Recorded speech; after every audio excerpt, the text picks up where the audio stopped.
drowning in the lost emotion, crying like some kind of ocean from my eyes. But I got up out of the hopeless.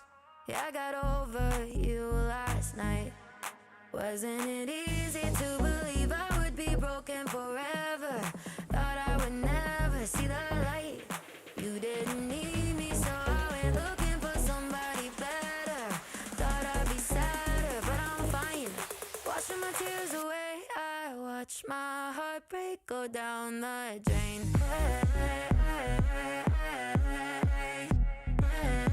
My heartbreak go down the drain. My heartbreak go down the drain. I finally learned how to let go.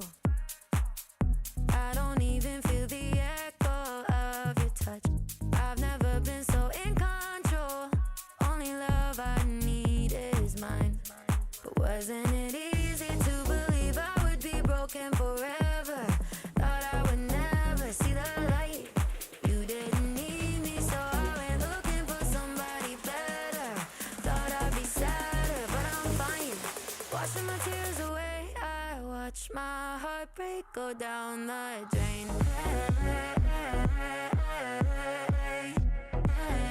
My heartbreak go down the drain. My heartbreak go down the drain. My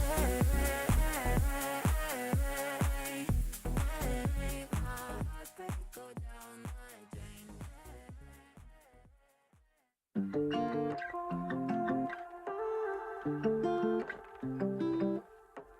I've been making mistakes, trying to cure a heartbreak, but it's all in vain. All up in my feelings, staring at the ceiling, trying to keep my heart on straight. If I could turn back time, would I say goodbye? Baby, would I let you go?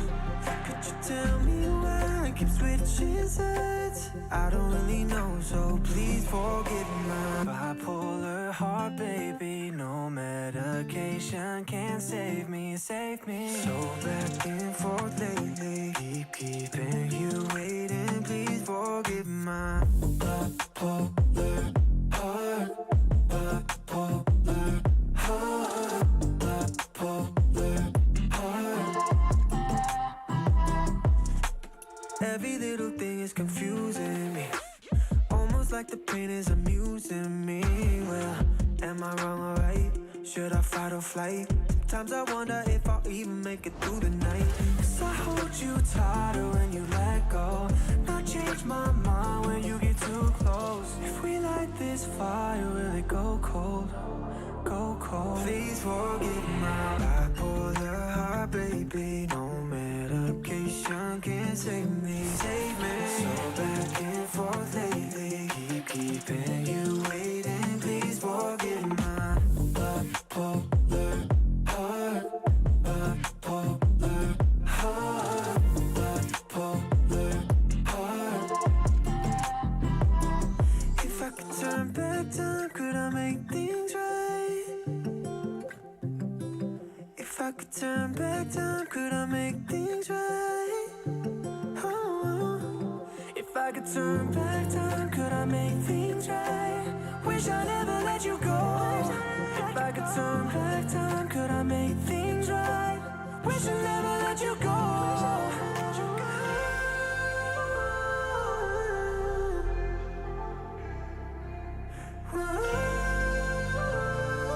I'm ready to let you go. Please forgive my bipolar heart, baby. No medication can save me, save me. So back and forth lately, keeping you waiting. Please forgive my bipolar heart, bipolar heart, bipolar heart, bipolar heart, baby. No medication can save me, save me. So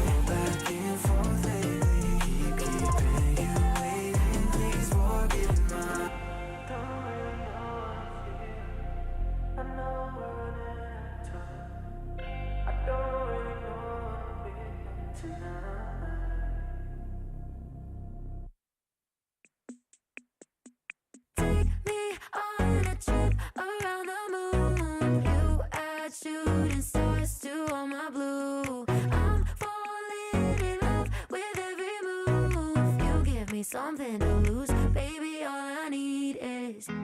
Thought I'd be stuck in the static forever, telling myself it could be enough.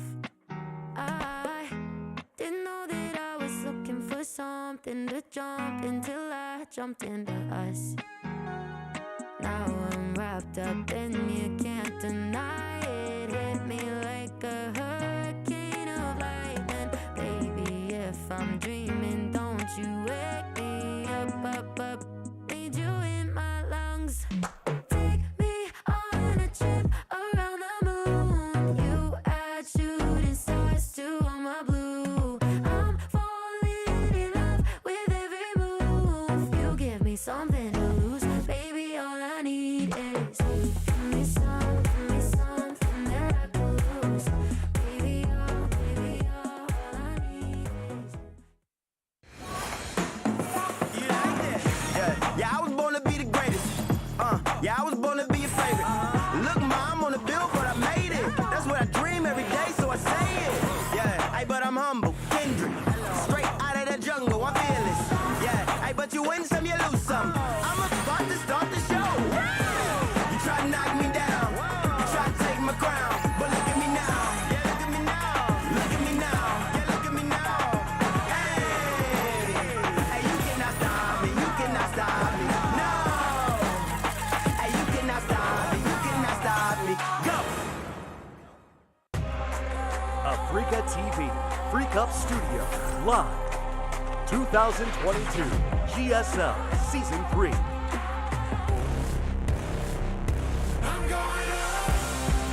What is up, everybody? Tasteless is back here with Artosis, and we are ready to close out the round of 10. This is Group B. We already ended the round of 10 for Group A just a few days ago, and I'm looking forward to getting into the round of 6. Yeah, that was a really great conclusion to Group A. I'm hoping that we have something similarly exciting where every single match matters here. And I mean, I think State did a great job. I think he so, talked yeah. to me about carcinization, so I'm waiting to see what you're going to bring to the table today.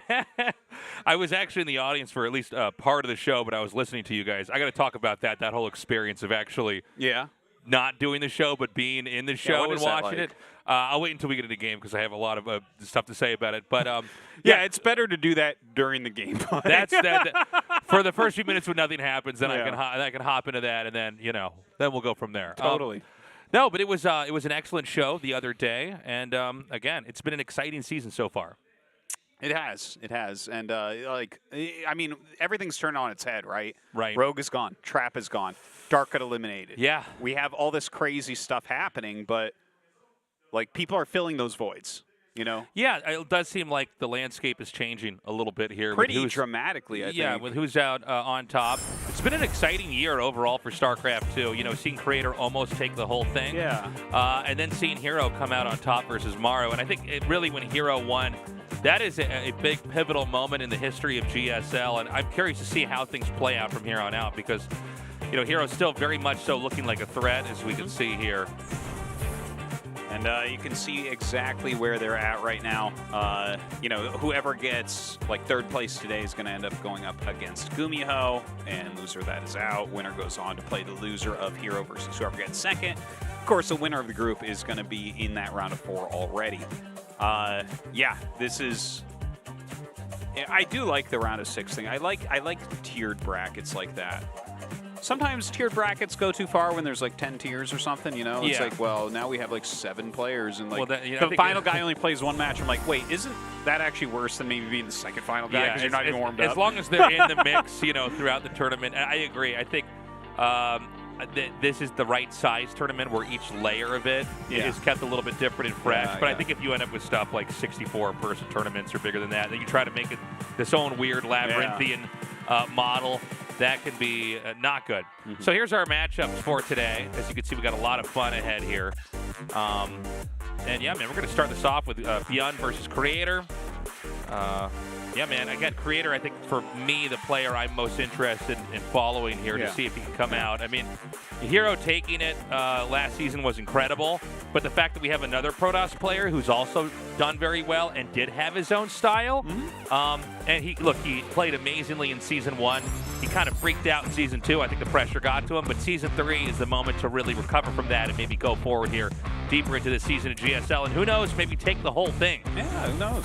It's a possibility, but this group is pretty tight.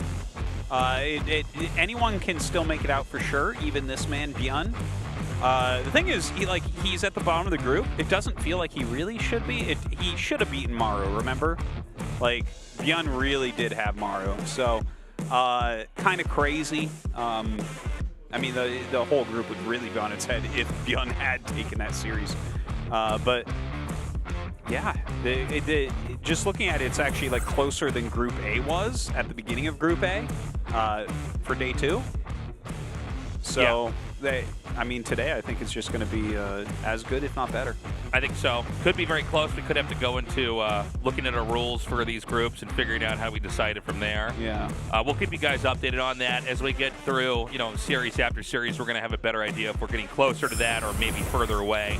And we're going to have our map lineup: Data Seed, Stargazers, and then Moondance for the third map if we get that far. Cool. Okay.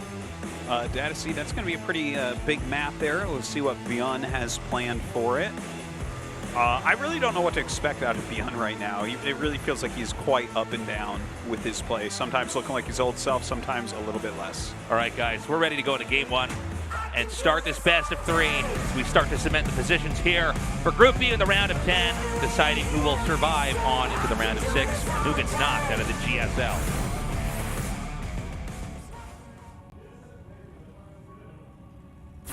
Shopify Rebellion, ByuN.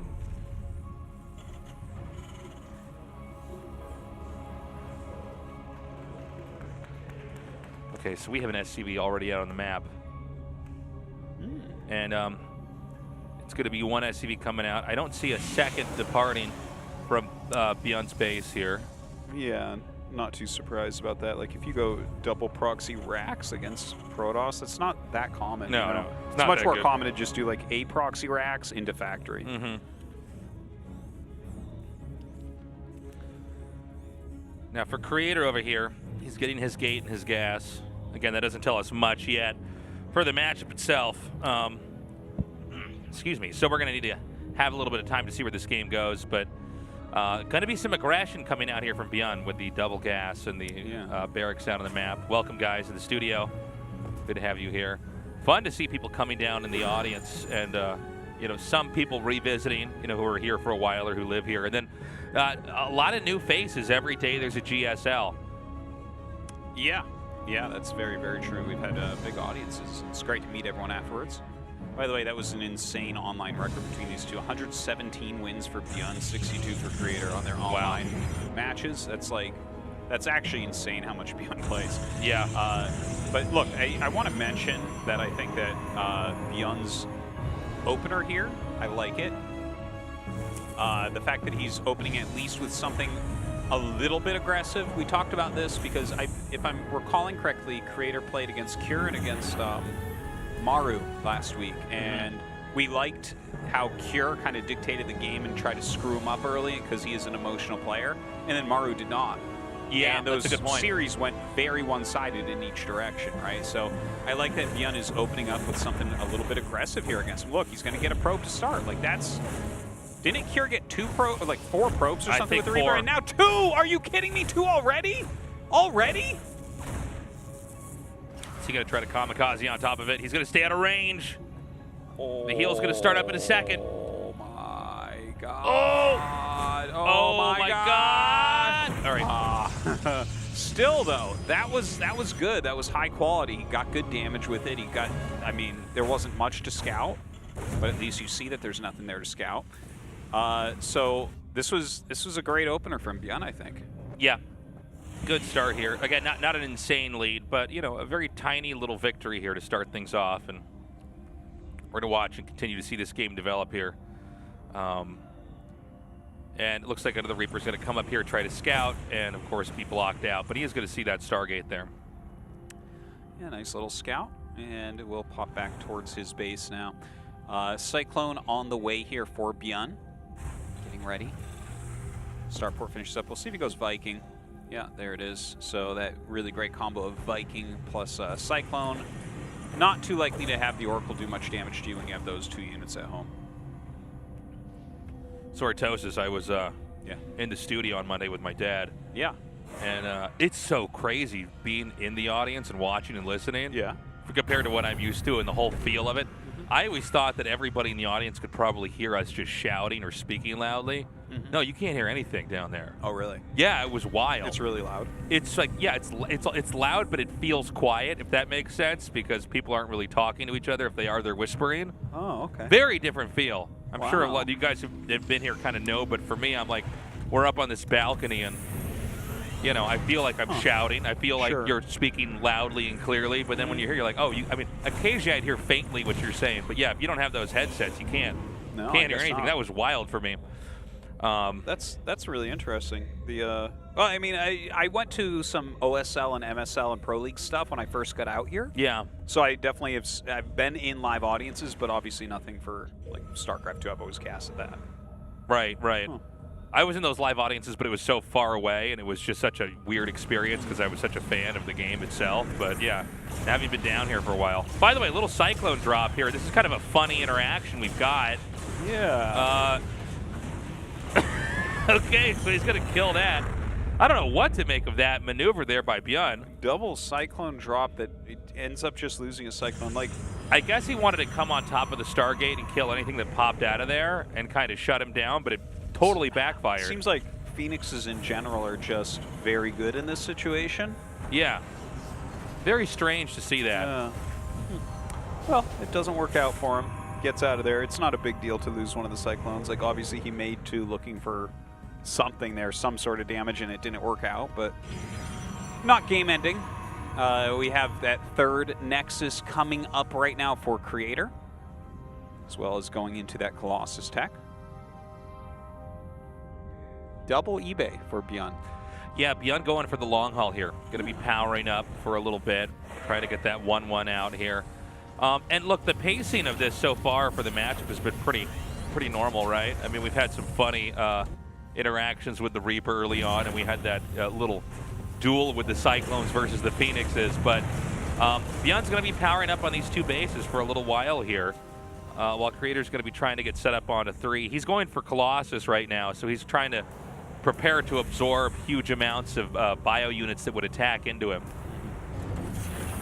Well, that's going to be a very good way to play this, I would say, right? To just go into Colossus, play kind of a turtled 3-base game with a few Phoenixes out.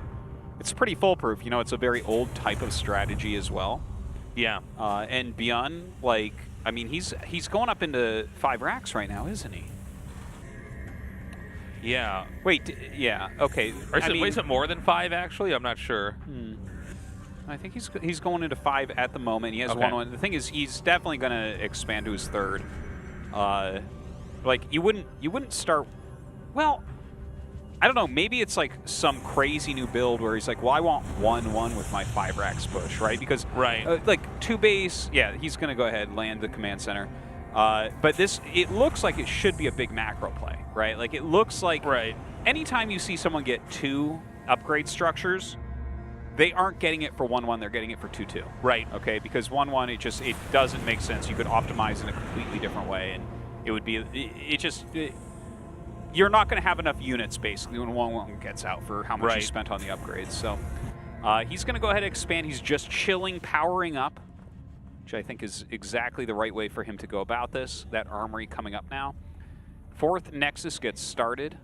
Yeah, I think Creator's taking this the right way here, just continuing to kind of build up. And it looks like he's much more interested in absorbing an attack right now than he is in trying to actually come in and crush ByuN down here. But to be honest, overall, it's been a much more passive game than I was expecting here. I envisioned ByuN trying to take little duels on the map and then seeing if Creator is able to keep his head on straight and shut it down. Dude, there's a 2nd Stargate on the way, and he's still making Phoenixes. This is not something that I expected to see. I guess he's going to poke in here. Colossus Phoenix, which I feel, you know, we don't say that as often anymore, but here we are.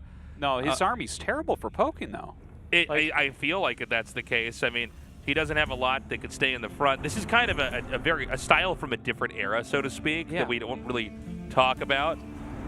basically ever. Dude, he's literally going like real old school Phoenix Colossus. Yeah. He's got 2 Stargate Phoenix going. He's getting the Fleet Beacon, +1 attack for the Phoenixes. This was a legitimate strategy. We don't really see it anymore. Yeah, but it was in a different time in StarCraft, frankly, under different patch terms. Yeah, yeah. And I mean, both these guys are from the beginning of StarCraft 2, so I think once ByuN figures out what's going on, it's like, well, the counter to Phoenix Colossi is lots of Vikings, like a very serious amount of Vikings. yeah, Look at that, a 3rd Stargate coming up now. I think he's going to try to just switch into carriers after Right? he comes in and trades out some supply. I would think so. So it's just still the 3-base Terran here. We don't have a 5th started yet for Protoss, but it's not too far away, I can promise you that. Dude, Creator's going over 80 probes now. Look 3 at this. Phoenixes at a time, Phoenix range. I am I don't even know what I'm shocked that looking this at is right what now. I'm loving that we're seeing something like this right now. Well, it's so different than anything else that he's even done in the last year. Tasteless, there it is. Carriers now. yeah. Okay, so that makes a lot more sense, I would say. But guess what? The counter to this, it's still Vikings. Yeah, but we got to get those Vikings first, right? So, Well, he's not going for Vikings. yeah, like, that's the thing. I see 2 on the, on the screen there, and nothing else. yeah. Now you could maybe get a really good angle, like a really good surround on this, but if you fight this in any kind of bottleneck position, it's really bad. Yeah, I like that he has that 1 disruptor in there as well, just kind of screwing up your math of how to engage against it. Right, because a lot of times you want to dive onto the Colossus, but one shot onto a group of Marines that are charging, and they could be completely wiped out. Uh-oh. Oh, Okay, he does push him back, but okay, and his scan goes down here. Oh my God! I thought he saw that. I thought he saw that with that scan, Tasteless, but I guess it was just on the edge. yeah, But I think it was just outside the circle. that was almost about to run out too, like 2 more seconds, and that was out of there. But that Stasis scored a huge freeze. Okay, scan comes down here. Now note that this is not really the ideal position to pressure because Creator's actually expanding over into the 9 o'clock spot now. So, ByuN is maxed out. He's looking for a fight, but he's not finding one that's really worth taking. Another Stasis ward here. Yeah, still no real engagements. Both these guys sitting up at those 80 worker counts. Little attack in here now from ByuN. Oh, now he's going to have to pick up. Oh! Whoa! Or he'll just kill those Colossus, then go kill his opponent. Yeah. Like, if it he- seemed like if that he was on goes move hard command now- for a little bit. Yeah, well, certainly very bad pathing right there, unfortunately, for Creator. But ByuN now, I mean, he has some real potential. Like, the splash damage is very, very low. There are some more disruptors being made, but that is, I mean, any Terran can deal with 1 to 2 disruptors. Right. Well, one of the things about Creator's army is it's a lot of big, very brittle units that aren't mobile.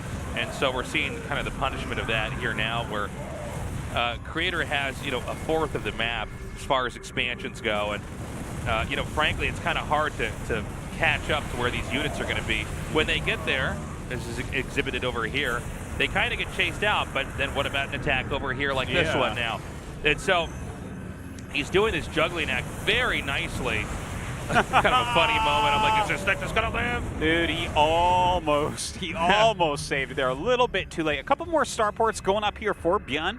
His 3-3 is going to be finishing relatively soon. We have ByuN branching out bits of his army to different areas on the map, and then looks like trying to set up for another attack. The roles have reversed now. It's going to be 5-base Terran to 4-base Protoss. And again, positionally, it's pretty uncomfortable here for Creator. ByuN has a much more supply in army, and in an army that you can kind of fraction off however you see fit. Yeah.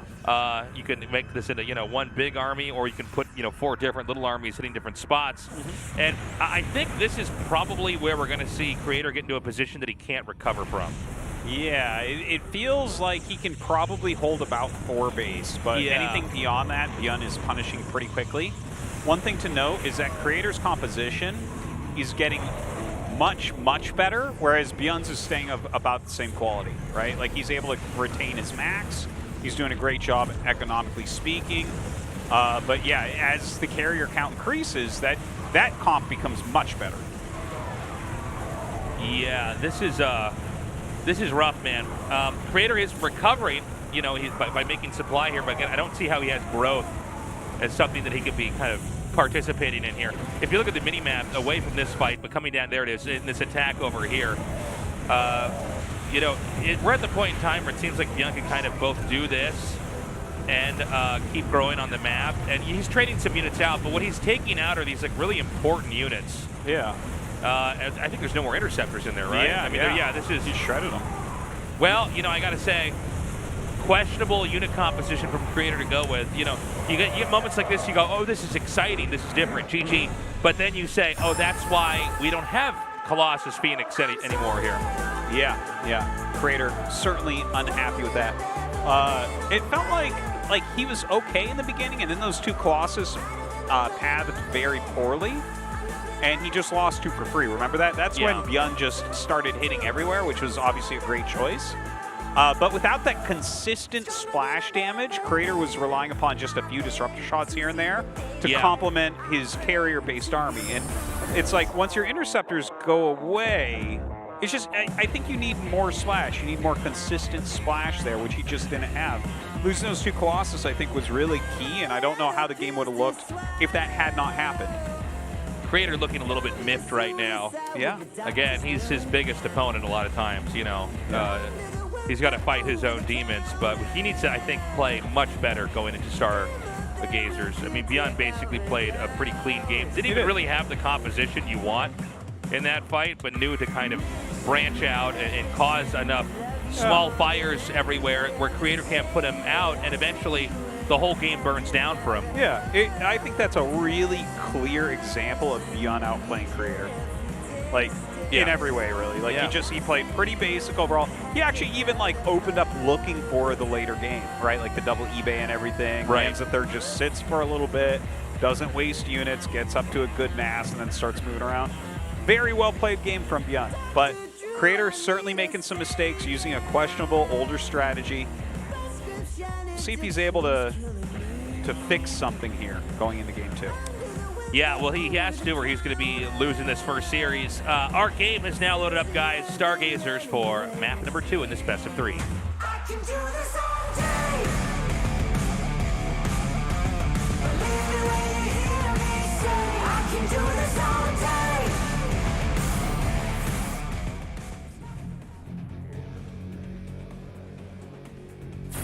Shopify Rebellion, ByuN.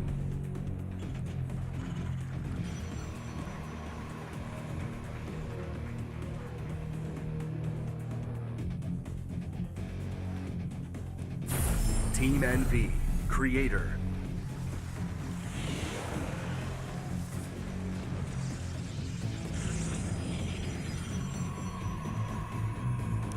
All right. I'm digging Stargazer so far. Yeah, this has been a fun map. It's made for some very different games. There's like a lot of interesting things I think that could happen that haven't happened yet either. Like it really feels like a map where there's a lot of opportunities for cool plays, and we're just not really. We'll see them eventually, I think. Yeah, right? a couple will sprout up here. Yeah, so people are going to figure out these really funny, silly things that you can do with those back mineral patches and stuff, and you know. Okay, coming from Hong Kong, welcome. Nice. Good to have you down here. Yeah, this is a map. I think there's just so much potential with. And it's maps like this that keep the game fresh and interesting. Yeah, and allow us to really explore the races in a lot of different ways. It's a truly awesome map pool this season. Yeah, it's my favorite map pool that we've had in a really, really long time. We have the Reaper coming out, command center at that back natural right now. So I don't think we're going to see Creator try to pick up that Phoenix Colossus style, which, by the way, we just didn't. It was actually weird saying Phoenix Colossus. Like when we were casting that back there, I'm like, gosh, I haven't had these two words put together in forever. The more modern Phoenix Colossus will be 3 to 5 Phoenix only. and you'll get into a much more gateway-centric army. Right. But that older style of 2 and then 3 Stargates, yeah, weird to see. And you could see in at least that game why it doesn't work. You know, it's not easy to engage. You have a lot of very brittle units. You know, the Colossus is strong until they can reach it and hit it, so you have to really keep it at a distance. But, you know, 2 chunked out immediately in a fight, and then the follow-up to make the carriers, that seemed only to, it was like quicksand for Creator, where he was stuck in his own base. He couldn't get out. Yeah. The more carriers that came out, the less options he had in the game. It was a funny way that game basically went down there. Yeah, yeah. It's, you know, Marines just, they do end up wrecking interceptors if you don't have the splash to take them out. And yeah, the thing is, disruptors can give you great big shots, and they're certainly very good at certain things, but it's not consistent damage output, which I think is something that needs to be considered in that type of situation. We'll see what he does this game. Blink, 3 gates, okay, kind of standard stuff. A little bit of pressure there. This is a very fast 3 command centers off of just 1 barracks for ByuN, and going into those additional racks is getting an eBay now as well. So really working hard on his economy. Yeah, just going to be powering up. And I like this game, at least so far, and obviously we're just a couple minutes in, but I like what Creator's doing here a lot more. Just the direction of the tech and everything else. And this also looks more like what we see in the matchup nowadays. And I got some questions in my own head, you know, why, with Creator and, you know, how desperate he is to take this GSL, what made him choose that style or that strategy. I don't feel in the last game, I mean, I don't see what exactly about that map lends itself to, like, going for that unit comp, for instance. Yeah, it didn't feel particularly map dependent. It feels like it would be better on a smaller map. Well, I guess Phoenixes in general on a big map are nice in a way because of the way that they respond to drops. Yeah, I guess you can't be really bullied with drops coming into your main and stuff like that. Yeah, that might be the only thing I can think of, because it's like the fastest traveling stuff that you have other than a recall, right? Yeah. So it's kind of good at that, but yeah, I don't know. It was peculiar. Now, Prism and well, the Colossus tech on the way. I mean, it could be Disruptor here again, but feels like it's going to be a Colossus play. 3rd Nexus going down on the outside there. Still not taking that back natural. It's interesting watching ByuN take this first, because I don't feel like the game would look very different if he had taken the front, you know? I'm always interested in anybody who's going to take this base first, because I feel like it's so easy to take it later. Yeah. There's certainly harder periods of the game for your expansion than your first. I guess you're really safe against this kind of stalker harass style we're about to see. You know, you could try that and you're really not going to get in there. It's almost like you have 2 main bases instead of a main and a natural, because of the fact that the natural is kind of isolated. Maybe you'd have to spend less on defense in that sense. This is, he's trying hard to get a little bit of damage here. Yeah, well, this has got to be frustrating for the Protoss, because normally you come out and this is sort of what you're doing, is basically eking out extra damage wherever you can. But we've had, what, like an SCV and maybe 3 or 4 Marines killed here, which is basically nothing compared to what we've seen in other games on other maps. When this style is used against people that expand, they go 2 base and then the 2nd base at their natural in the front, which is a more accessible area. Well, he does come down now to take that front natural. Lots of barracks coming up. Lots of production here for ByuN. Supply is certainly about to really start exploding past Creators, already getting up there. Creator, though, like, this is a pretty defensive comp overall, right? Like, he's getting into those Colossus. Thermalance is going to be done by the time ByuN can make it across the map, which is really nice. And, you know, just putting down a smattering of shield batteries. He's got the Blink Stalkers. Feels like he should be able to hold on to everything. I'm just going to chase this Adept out over here. And now we've got ByuN basically starting to open up the map, so he has as much mobility as possible. He can be liquid in any position he wants to be in. And, yeah, I mean, it's ByuN in some ways playing kind of the same game we already saw. There's nothing really remarkable about it. It's just, you know, a heavy bio comp here. But the Colossi have been incorporated in. Again, this is Stalkers with Blink. I'm kind of in disbelief that we just saw ByuN attack there. Yeah, that was crazy. That was insane. Not sure what that was all about. Tries to get in with a couple of drops there, but perfectly placed observer from Creator. Helps him to head that off. Blinks up into position. Oh, he's got to get out. He's got to get out now. Oh, my God, almost loses the medevac. It was a good pull away. Gets out in time, only loses a handful of Marines. Now here he's a counterattack coming up. Definitely a little bit out of position here. And look at that, uses the overcharge immediately, but unpowering that disruptor gets rid. Oh my God. This is actually crazy. He just went right around him. And you know, the Stalkers are mobile, but this is tearing right through this whole area. He's going to come up with one Colossus, and it looks like this is all going to be driven away. Gets away with a lot of units. Insane. Oh, and the Widowmine hitting the War Prism. Wow! Wabbits. Yeah, no, that was a huge amount of damage dealt by ByuN. It really looks like ByuN's just going to duo Creator, man. I don't just slapped him down there. Yeah. I don't feel like we got to follow that army before it got into the natural, so it's almost like we got to see that happen from Creator's perspective. Yeah. Where it's just like at the natural. Oh, like, damn! That's not good. Oh, I didn't know where his army. I mean, that's one of the key things in PvT when you're playing a Colossus-based style. Yeah. You have to know where the Terran army is. You have to be ready to meet them there, because if they get on the other side of you, then there's all these targets they can hit. You're going to chase them with Colossus? No, man, it's so much faster than you. You have to be in position already. Right. And he just was not. Now a huge attack coming in from ByuN. Force field's going down. It should not be enough. God. I wasn't expecting this, honestly. Dude, this is so fast. This is wild, and Creator is going to be on tilt watch. Yeah, I think you're right about that, Tasus. This it is very likely he's not advancing. Little hit on his keyboard there. Yeah.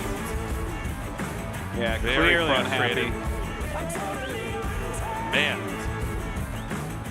you could feel that frustration, really, you can. The two most emotional players going at it. Yeah. The battle of the feels. Like, normally, whatever happens to ByuN, I'm watching him, but when Creator's playing, man, I gotta watch him, you know? Like, does ByuN even care about the game anymore? Really, Creator's the only one, I think, with passion. Right, nice play from ByuN. Like, he played very well, I think. Creator, though, I think played an uninspired series. I agree. I don't know what he really brought to the table here at all. I mean, I don't think ByuN played well, but, you know, it was a pretty straightforward win. Macroed up, kind of, you know, looked for openings, found them, and took the game. Yeah. Okay, guys. That's going to be our first best of 3. It is Creator with that, ByuN with that 2-0 victory. Let's go to an interview. ByuN defeats Creator 2-0, and we're going to have an interview with him. Congratulations, thank you. So if you lost this match, you would have been surely eliminated from this group. So it's a very fortunate win for you, ByuN. So how do you feel?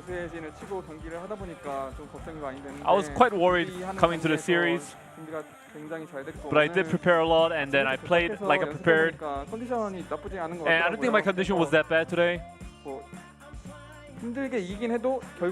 So, you know, I had a feeling I would win no matter what the process is, whether it be hard or easy. I mean, ByuN, you had a lot of pressure coming into the series. So what was your focus on preparation? I mean, Creator does try to tend to play passively. So I try to not play like I normally do, and I try to go for resources a lot in the early game. And the game was flowing very ideally for me.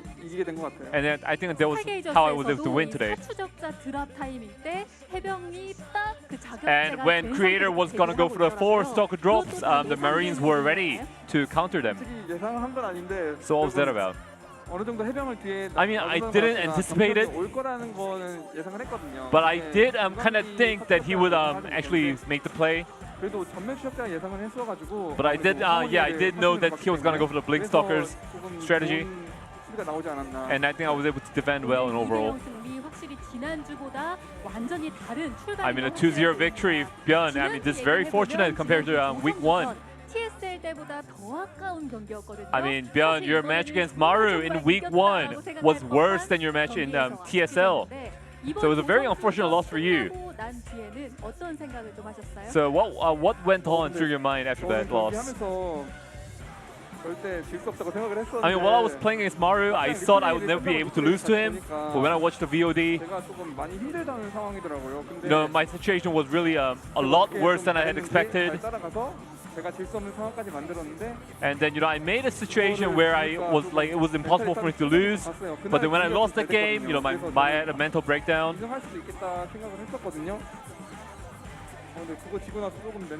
Yeah, I mean, after losing that one, I was mentally hurt.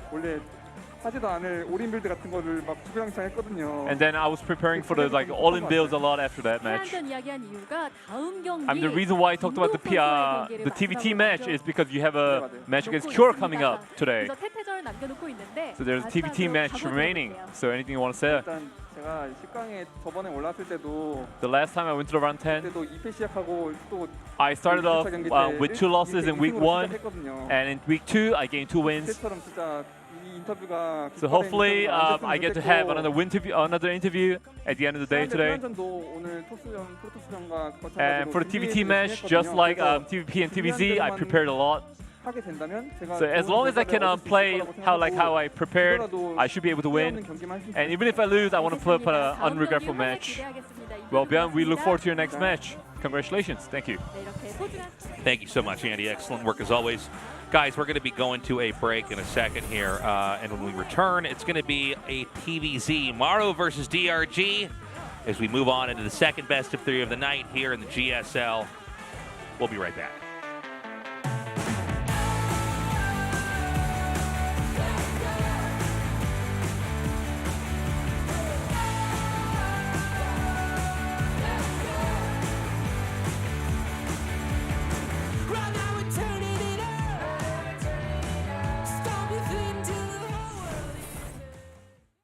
Baby, we can go somewhere.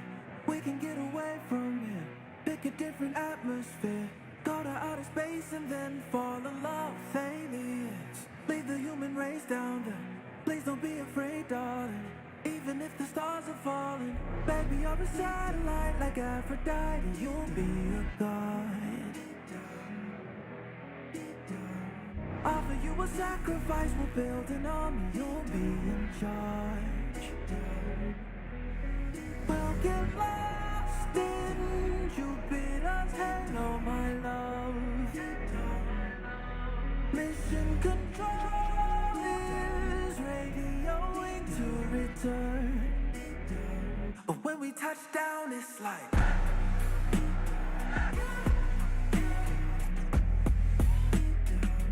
when we touch down, it's like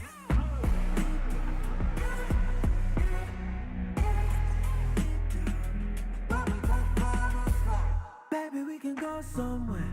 We can get away from here.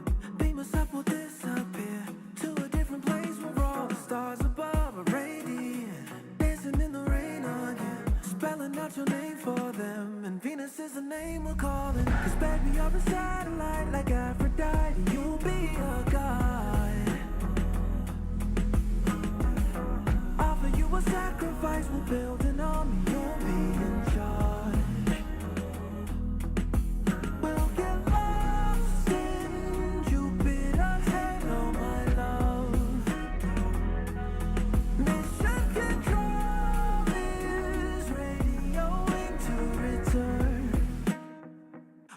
Touchdown, it's like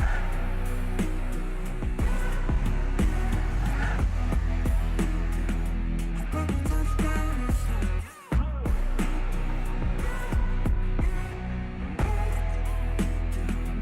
we'll get lost in Jupiter's halo, my love. When we touch down, mission control is radioing to return.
블로그에 올려 포스팅의 맛을 오버드라이버 나도 rebel 어제 쓰러져도 다시 높여내 시벨 칼로리 제로 뛰어 피곤한 날 리셋 버핏 심장을 뛰게 해 이러니 버킷 리스트 핫세스 날 다시 깨우는 마법같이 핫세스 온몸에 그 강한 짜릿함이 핫세스 피닉스 마법같이 핫세스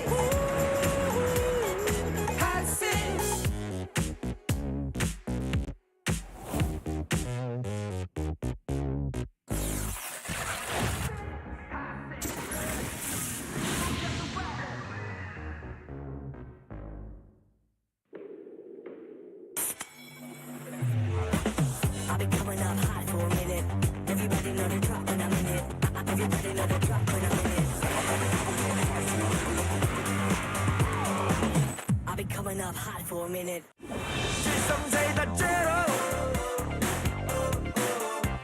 그래 걱정 빼고 고민 빼고 망설임 빼고 This is zero life 없어도 되는 건 빼고 실성사이다 제로 아침은 라떼 홀리 점심은 라떼 홀리 저녁엔 라떼 홀리 둥글하게 달콤하게 라떼 홀리 달달한 충전이 필요할 땐 칸타타 라떼 홀리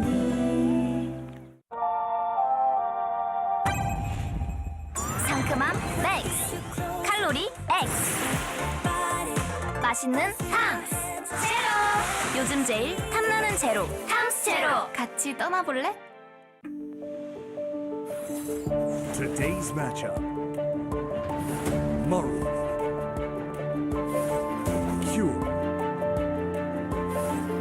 Creator. DRG. ByuN. Round of 10. Group B. 2022 Hot 6 GSL Season 3.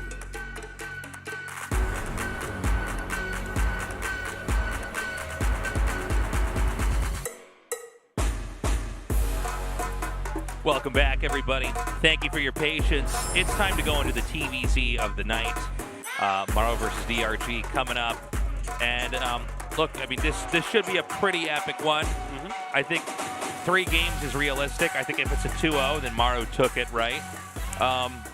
You know, Maru, after the last season, is probably very hungry to try to come back and, you know, get that G5L. Yeah. And, you know, who stands in his path right now is DRG. Now, DRG seems to be in extremely good shape this season. He is. And yeah. He's been really good since he came back from military. He's made top 6 both other seasons. Here he is leading a very tough group. Yeah, DRG's great right now, man. Yeah. The question is, how will he do against Maru? Now, Maru was, as far as I can tell, the first Terran to really take that very active, aggressive style of pushing and attacking, which, by the way, all Terrans did, but then pull away and go into full-on turtling. Yeah. You seem to have that success there, where a lot of Terrans would push and push and push until they burned out. And Maru was the guy that would push and know the exact second to go, no. Now you got to kill me. I'm going to camp, I'm going to turtle, I'm going to wait it out, and you figure it out. You already have more bases than me. You're going to mine out before me. And it seems to be a pretty big trend in the meta now, although, well, I'll talk a little bit more about some new trends in the meta as well here, too. I don't know how much Maru's going to play a role in those, but the other Terrans have been going CC first to lean back in on pushes right away. But again, we could have an extremely long game here if Maru does do that style that he's pretty much done throughout the last, I'd say, 2 years. Yeah, well, his pulling back into that very turtled style is definitely something that's caught on a lot. We're going to get into game number 1. We're going to get into game 1. Let's get into game number 1. Yeah. I'm like, oh, no, we're not. Okay, now we're going to get into game 1. Oh, damn. Yeah. See who wears the pants. That's right. We see who holds the microphone in this relationship. Oh. Okay. Very quick game. Remember all the stuff I said about how it's going to be long? Well, it's not. Especially not if this rush works. Yeah, 2 SCVs being sent out immediately here. Yep. So third SCV coming as well. So this is scary for DRG. We'll see how quickly that he can scout this and see if he actually ends up holding. Yeah. We, of course, need to watch and see if the Zerg is going to spot this. Go first. We don't have any drone from the Zerg yet. Oh, lots of nice signs. From Slovakia. Slovakia, welcome. Nice. And we saw this just the other, what is it, a week or two ago, is that they go for the 3 Raxes, but they hide the 3rd Rax away from the other 2 Raxes. So if you spot it, because the 3 Rax rush is different from the 2 Rax rush. Yeah. And so this way, even if you spot the 2 Rax rush, you still might not be able to prepare in time because there's another Marine coming out. And I really like this. It really does change how powerful it is. So the Overlord's going to catch this as the barracks are finishing. Okay, sees it. Big moment. Now, he didn't check for 3 Raxes or not, so he doesn't want to lose that. Yeah, the other barracks being far away, kind of a moot point right now. But I would imagine at this point in time, with this being a trending build here in professional play, DRG is going to behave like this is a 3 Rax, even if it is a 2, and it's not. It is a 3. Actually. Well, you have to take it so seriously. Yeah. But don't forget, if you take it too seriously, that's where Maru just recovers from the 2 Rax play perfectly into a macro game. So. It's rough. Here come the drones. 6 drones to start. 2 more are coming down. He's going to probably make a spine, I think. I really do want to see a spine. Oh, God. It's good micro so far. Okay, he's lost 1. He's lost 2. The SCV's still there, man. Well, this is going to be a quick one, I think, Tasteless. Yeah. The bunker's about to finish. Was there a spine made in the main? I don't... Oh, no, No spine. He's just going no like spine. right Sorry. now. Never mind. It's too bad. Like, I think this is going to be a very, very fast one indeed.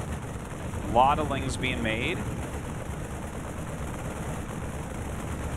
I mean, it looks like he's gearing up to just come down and trying to surround the bunker and kill it off. I don't think there's any chance here, though, Tasteless. Look at the 3 SCVs repairing, plus the 4 or 5 Marines behind. You have to kill the SCVs first.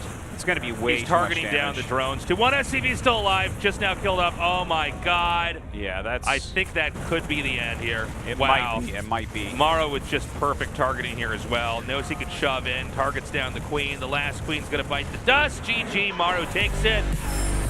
Wow. Yeah. Fast and furious right just there. Just murdered him. Hey, that happens sometimes for sure.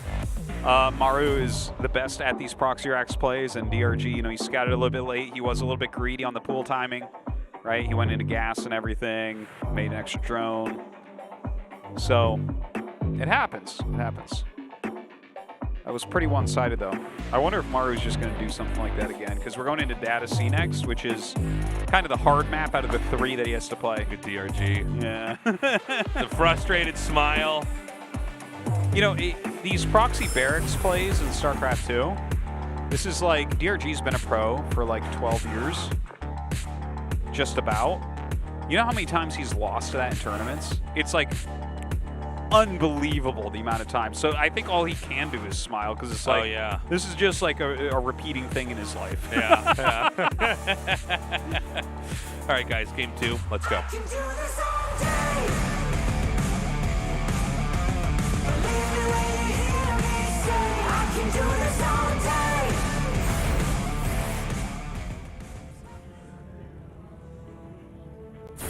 Onside Gaming, Maru. It's funny what you were talking about earlier with the, like how many times have you lost to this bunker rush at this point in time? Yeah, no, it's well, that, like, Team NV, DRG. Double proxy barracks in StarCraft 2 has been, or triple, quadruple, it's been popular since the beginning. It's literally always been strong. Yeah. So that is 12 years straight of this being a great build for people to use against you. That rush coming in and killing you. Whether they're worse than you, better than you, or equal to you. Right, so Maru support here in the audience. Yeah, I gotta say, man, like, whenever I see the bunker rush, I always think about my watching my little brother play StarCraft in the room we grew up in, and then, like, you know, I'm like watching him play, and then I'd see the SCVs come. This is at StarCraft 1, by the way, and I go, oh no. Like, and like, we had this rule we weren't allowed to talk to each other when we played the game, so like, I would watch him, and I'd see him trying so hard, and then I eventually see the drone fall and the bunker finish, and then I just watch him slam the desk like in anger. It never went away, man. Yeah, yeah. It never did. Now, in this game, we're not going to have that bunker rush. In this game, it's going to be Reaper into Expand. But again, I think Maru's played the best of 3 very well, instilling that fear in his opponent. For sure, yeah. And no command center first or anything like that. Instead, going to get that Reaper out quickly. We'll see what the follow-up is, though. He's going to go fast 3rd command center. Possible that he just goes up into Hellions first. He's grabbing a Marine. There's the factory. We do not see a second gas as of yet, so... Oh, no, there it is. Okay. So probably will end up seeing him go up into Starport here as well.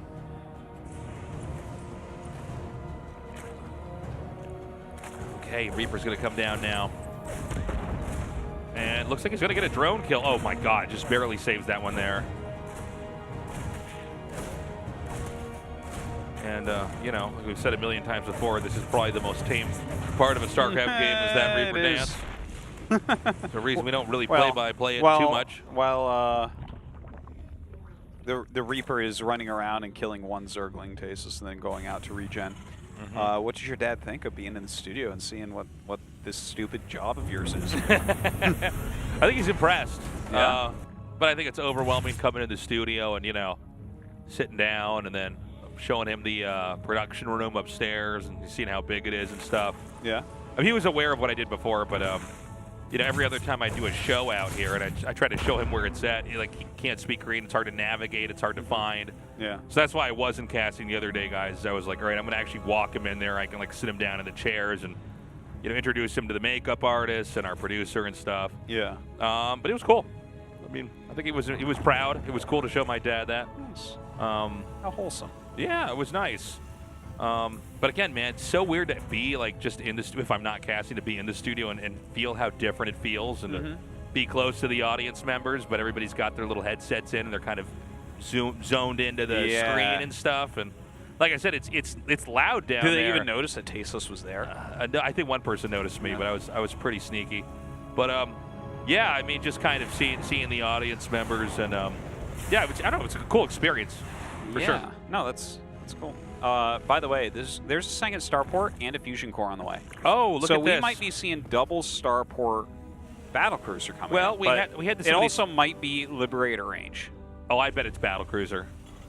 Well, he's making a Liberator, and yeah, I guess we'll see. I want it to be battlecruiser very badly. It could be Liberator to battlecruiser. Maybe it's Liberator. I mean, that would be fun to see too. No, it's battlecruiser. He's making the tech lab now. Okay. But yeah, well. It's going to have to make it on that one as well. See, it's just the fusion core is kind of funnily timed next to the tech labs. But either way, let's not forget, he stole this from Gumiho. So when Maru wins this game, guys, and was like, whoa, Maru's so good. No. No. I will not accept it. He is so good, but he is stealing. He is stealing from Gumiho. And if this gets him into the next round, and he has to play against Gumiho, Gumiho advances. I think Gumiho gets to advance. This is intellectual theft. I love the Liberator first, then the Battlecruisers, because when you see the Liberators, you're not going to be like, you're not going double Battlecruiser behind this, are you? Yeah, no, probably not, right? Look at that. Oh, that's all right with that first Liberator. Lands a Viking in here. Dude, flying units everywhere, man. Some of them don't even fly the whole time. Some of them land. Oh my god, he's attacking his... Whoa, whoa, whoa. He almost killed his extractor. That was crazy. Big misclick there. You know what's crazy is that Liberators have like Sky Siege mode where like they don't move. You know how hard it would be to actually have like a plane that just would lock itself totally in position and still. just doesn't move, man. Yeah. Not at all. You can't just fly up or something? You can shoot it and stuff and it doesn't move. That is actually a good point. That's bizarre. Yeah.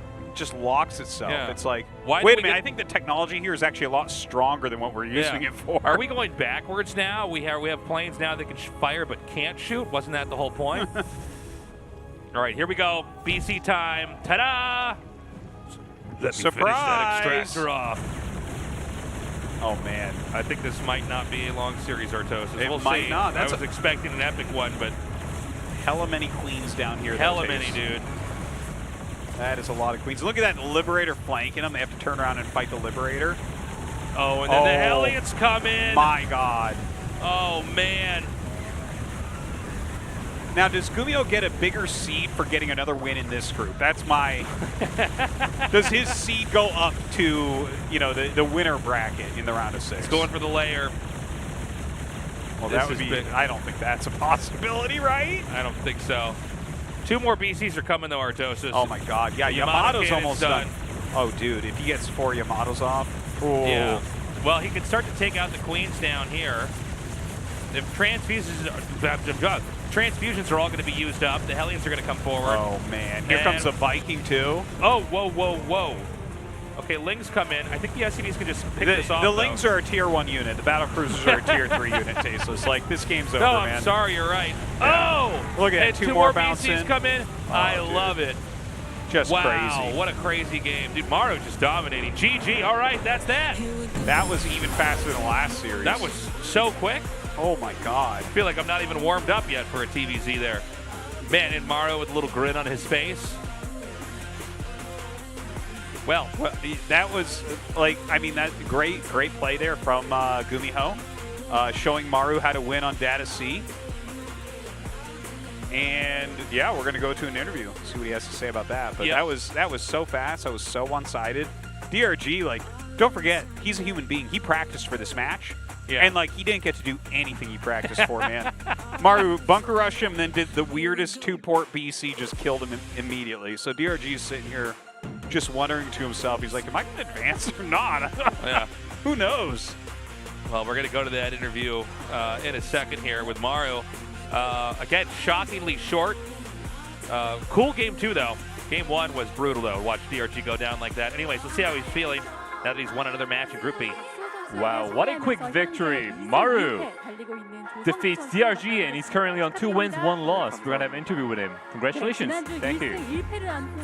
So last week, you started off with 1 win and 1 loss, and you said that you came here with an empty mind. How do you feel right now? Honestly, I think I prepared the build really well. So I did have some high expectations today. I feel really happy. Oh, so you did expect to win today? That's right. And today's builds, they were all very effective against DRG. It was a quick victory for you. And the 3 proxy barracks, that was like your favorite build during your prime time. And in week 1, Cure actually pretended that he was going to go for the proxy barracks against DRG, but then you actually used it against DRG today. So did you take reference of Cure and DRG match? So, you know, I thought it would be very, very good to go for 3 proxy barracks against DRG today, because I talked to ByuN before. So you did go for the Battle Cruiser build today, and that was played by Gumiho recently. And it feels like the Battle Cruisers are actually emerging a lot these days in games. I mean, I was just thinking of which build to use, and then I thought Battle Cruiser would be good. And I think it worked because the opponent didn't know I was going to go for BCs. But I think I'm going to be using this build frequently in the future. And let's talk about the next match. In the last match of today, you'll be going up against Cure. It's going to be a TVT match. So it's hard to predict the outcome. So any resolution going into the last match. I mean, I did prepare really hard, and I think it's going to be a good match for me. We look forward to your next match. Congratulations. Thank you. Thanks, Andy. Appreciate it, man. All right. I mean, there's not a whole lot else I think to say about that, other than that, you know, Battle Cruiser is going to continue to trend, I think, in the matchup. What about the elephant in the room? Neither Giri nor Maru mentioned Gumiho in that interview. Now, if this isn't a targeted character assassination of Gumiho, I've never seen. We're watching Gumiho get erased here. Yeah. It's crazy. This is wild. For that plagiaristic build. He's getting canceled out of GSL. He did too good in that last round. How do we not have this earlier? Just, you know, Battle Cruisers 1 by 1 coming out with strong. It's like, what if you get 2? Oh. Some people have done it like occasionally. Remember that time Innovation did it like against wasn't it against Terran? It was like the weirdest thing we've ever seen Innovation do. We're gonna go to a break. We'll be right back. Oh, you don't want to answer me? Oh, sick, Tasteless. We'll be right back.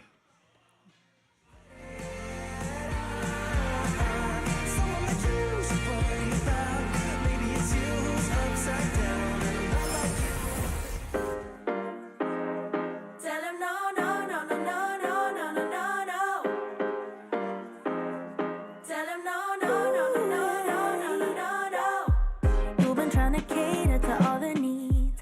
You've been feeling guilty for so long. Baby, they're not friends, they are enemies. Don't you tell them yes, tell them get lost.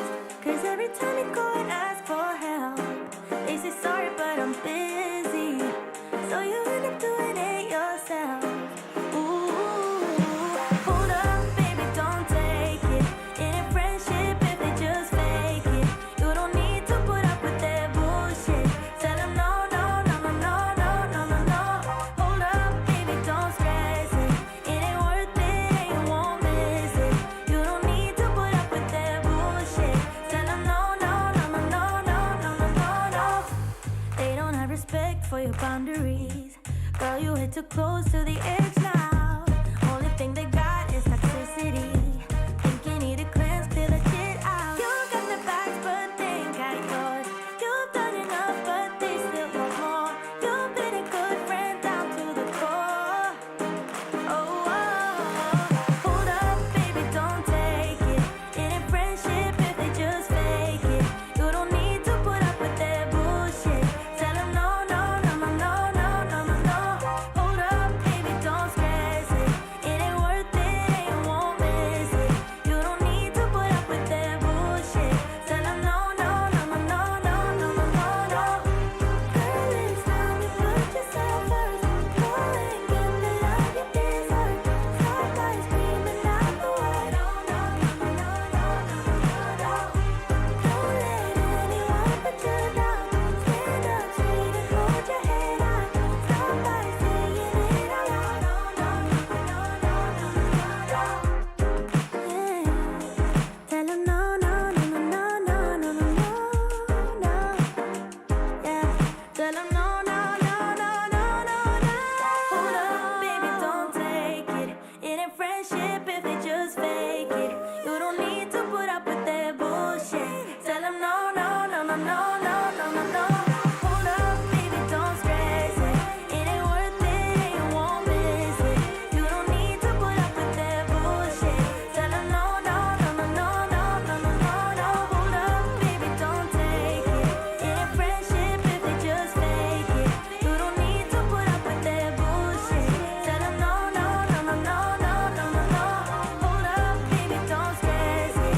It ain't worth it and you won't miss it. You don't need to put up with their bullshit.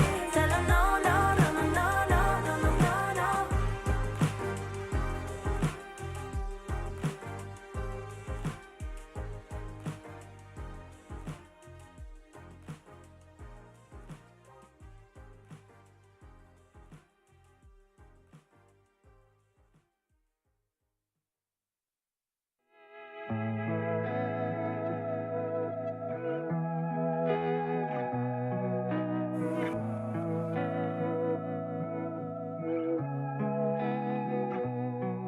I was counting my blessings.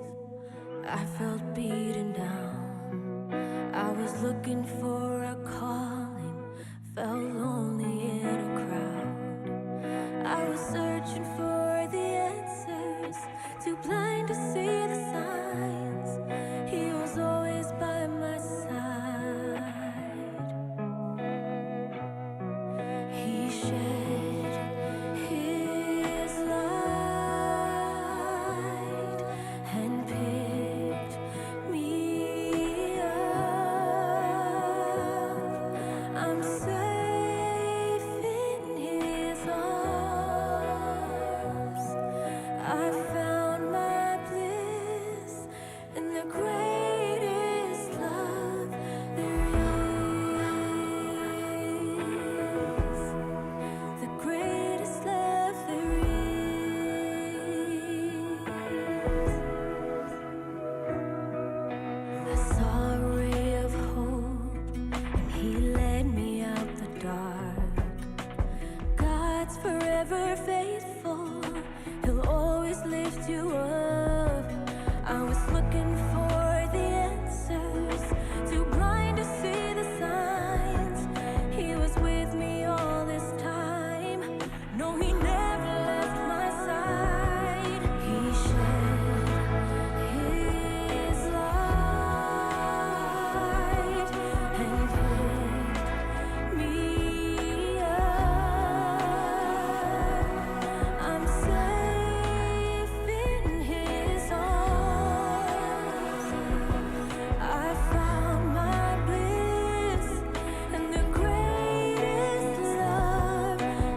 his light and picked me up. I'm safe in his arms. I found my bliss in the greatest love there is. The greatest love there is. The greatest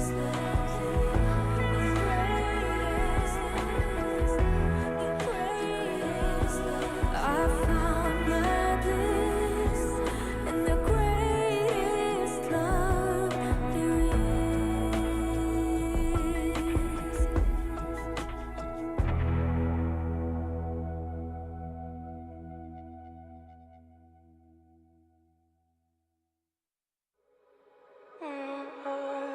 We're in trances, going off to different places, different planets. Watch your aura pass me by, losing balance. What if we run out of time and second chances? Empty-handed. You like the fast life, you like the drive, get down and dirty, act like the bad guy. You want some love, be like when you feel like caught in a midnight. You got the best of me, you got me losing sleep. I've been hopeful, baby, I was hoping maybe that you crossed my path.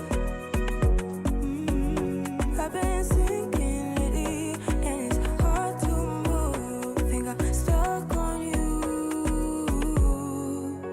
We're in trances, going off to different places, different planets. Watch your aura pass me by, losing balance. What if we run out of time and second chances? Empty-handed. I wonder,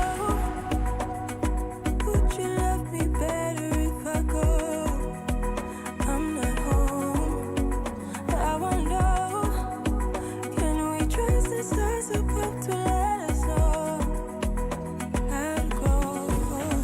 We only got this life, no guarantees and stars around. Find out your passion clear and try to keep an open mind. Hiding it by myself, no guarantees you'll find me.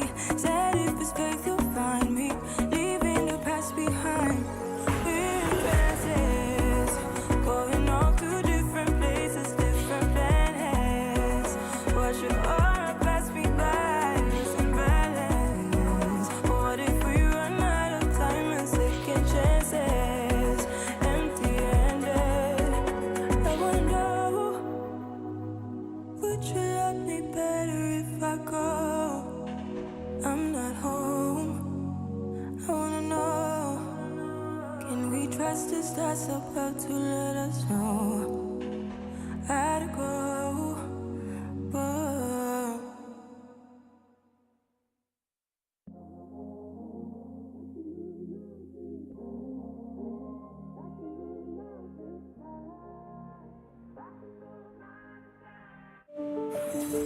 Today's matchup.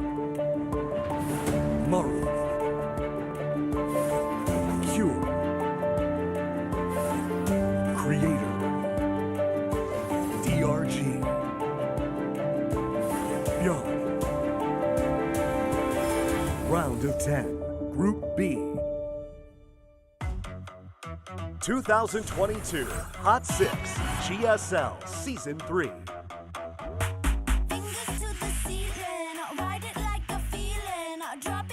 Welcome back, everyone. That was our long break. It was too long. Almost longer than that TVZ we casted. Jeez. Probably actually was. That was incredibly, incredibly fast. And with that, Maru actually takes first place in the group. DRG remains in second place. But now we're going to see how that's going to change because ByuN and Kira both have potential now to actually take the lead. Yeah. Whoever wins is going to be in really good shape. And yeah, especially if you 2-0, then it's like, well, you're basically through now. This might be the most exciting match of the night, actually. You think so? I think so. I think ByuN and Kira are both looking very good. I find it hard to kind of place either of them as far as where they're at, against each other. I don't know if there is a clear favorite. If I had to bet, like gun to my head, I'd say I think Kira's a little bit better. Yeah. But ByuN, like, he's been playing pretty well, right? Like, he has. Yeah, no, I mean, he looks Maru good. dead to rights. He was even talking about that in his interview. He wrecked Creator tonight, although I think Creator wasn't playing that well. But yeah, Kira is sometimes the second best Terran in the world, and sometimes he has like really off games too. So Sure, yeah. It can be hard to place both these guys. I guess you're right, Tasteless. I know. It happens sometimes. Sometimes I'm right. I'm just so ready to shut you down. Then I analyze what you said, and I'm like, well, he's not wrong. Tropical Sacrifice, Waterfall, and Inside and Out are going to be the 3 maps we'll be playing on tonight. And what is an extremely important match of this group to see who comes out on top. ByuN versus Cure here. I think it's going to go to Game 3 no matter what. And again, I'm looking forward to this one. TVT's been quite interesting lately. Let's get into that Game 1 right now.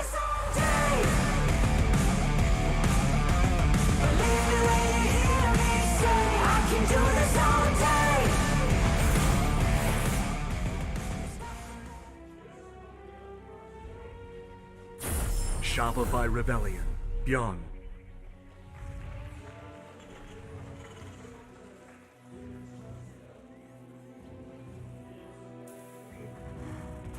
Dragon Phoenix Gaming, Cure.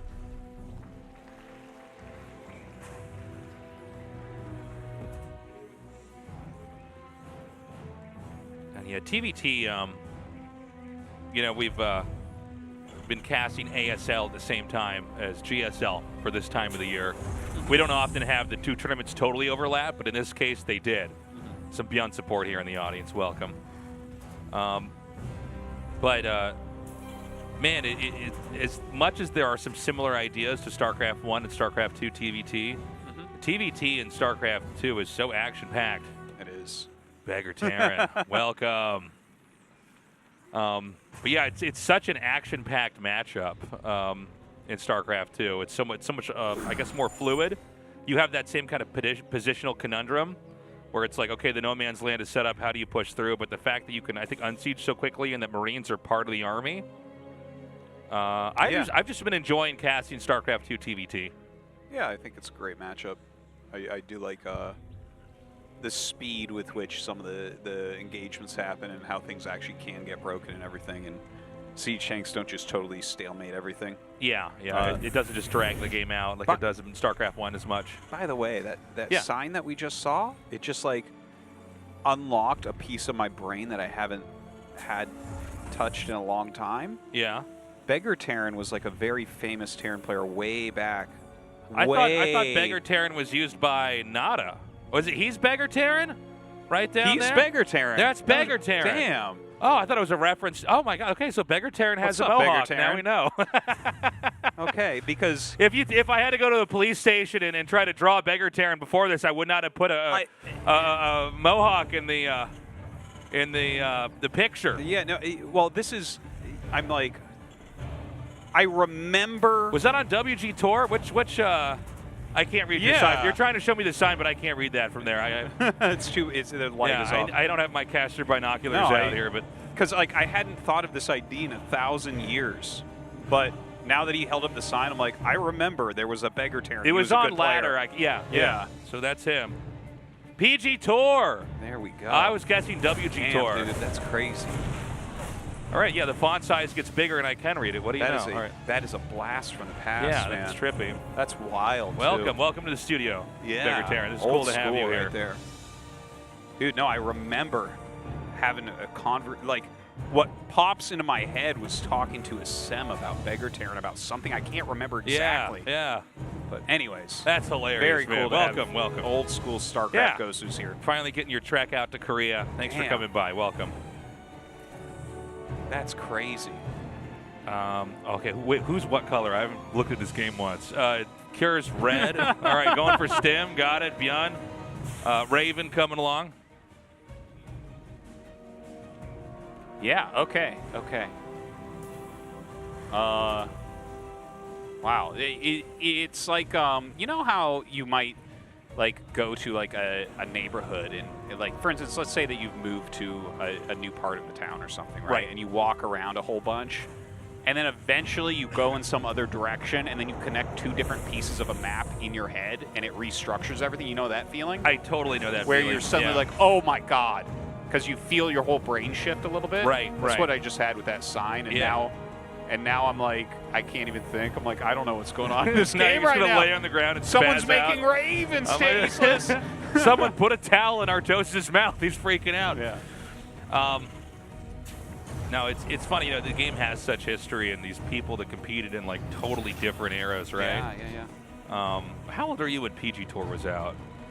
Well, I don't recall exactly which year that was. I was born in 1983, though. So, like So you're saying it was after you were born? Is that? It was after I was born, or slightly before. Okay, got it. But no, I mean, I was competitive from about 15 years old. So probably, I don't know, 17, 18, something like that for PG Tour. 19 maybe? I don't know. By the way, we got a drop inbound here. It's all the same when you're approaching 40, man. I was a child. Kier's coming out. Yeah.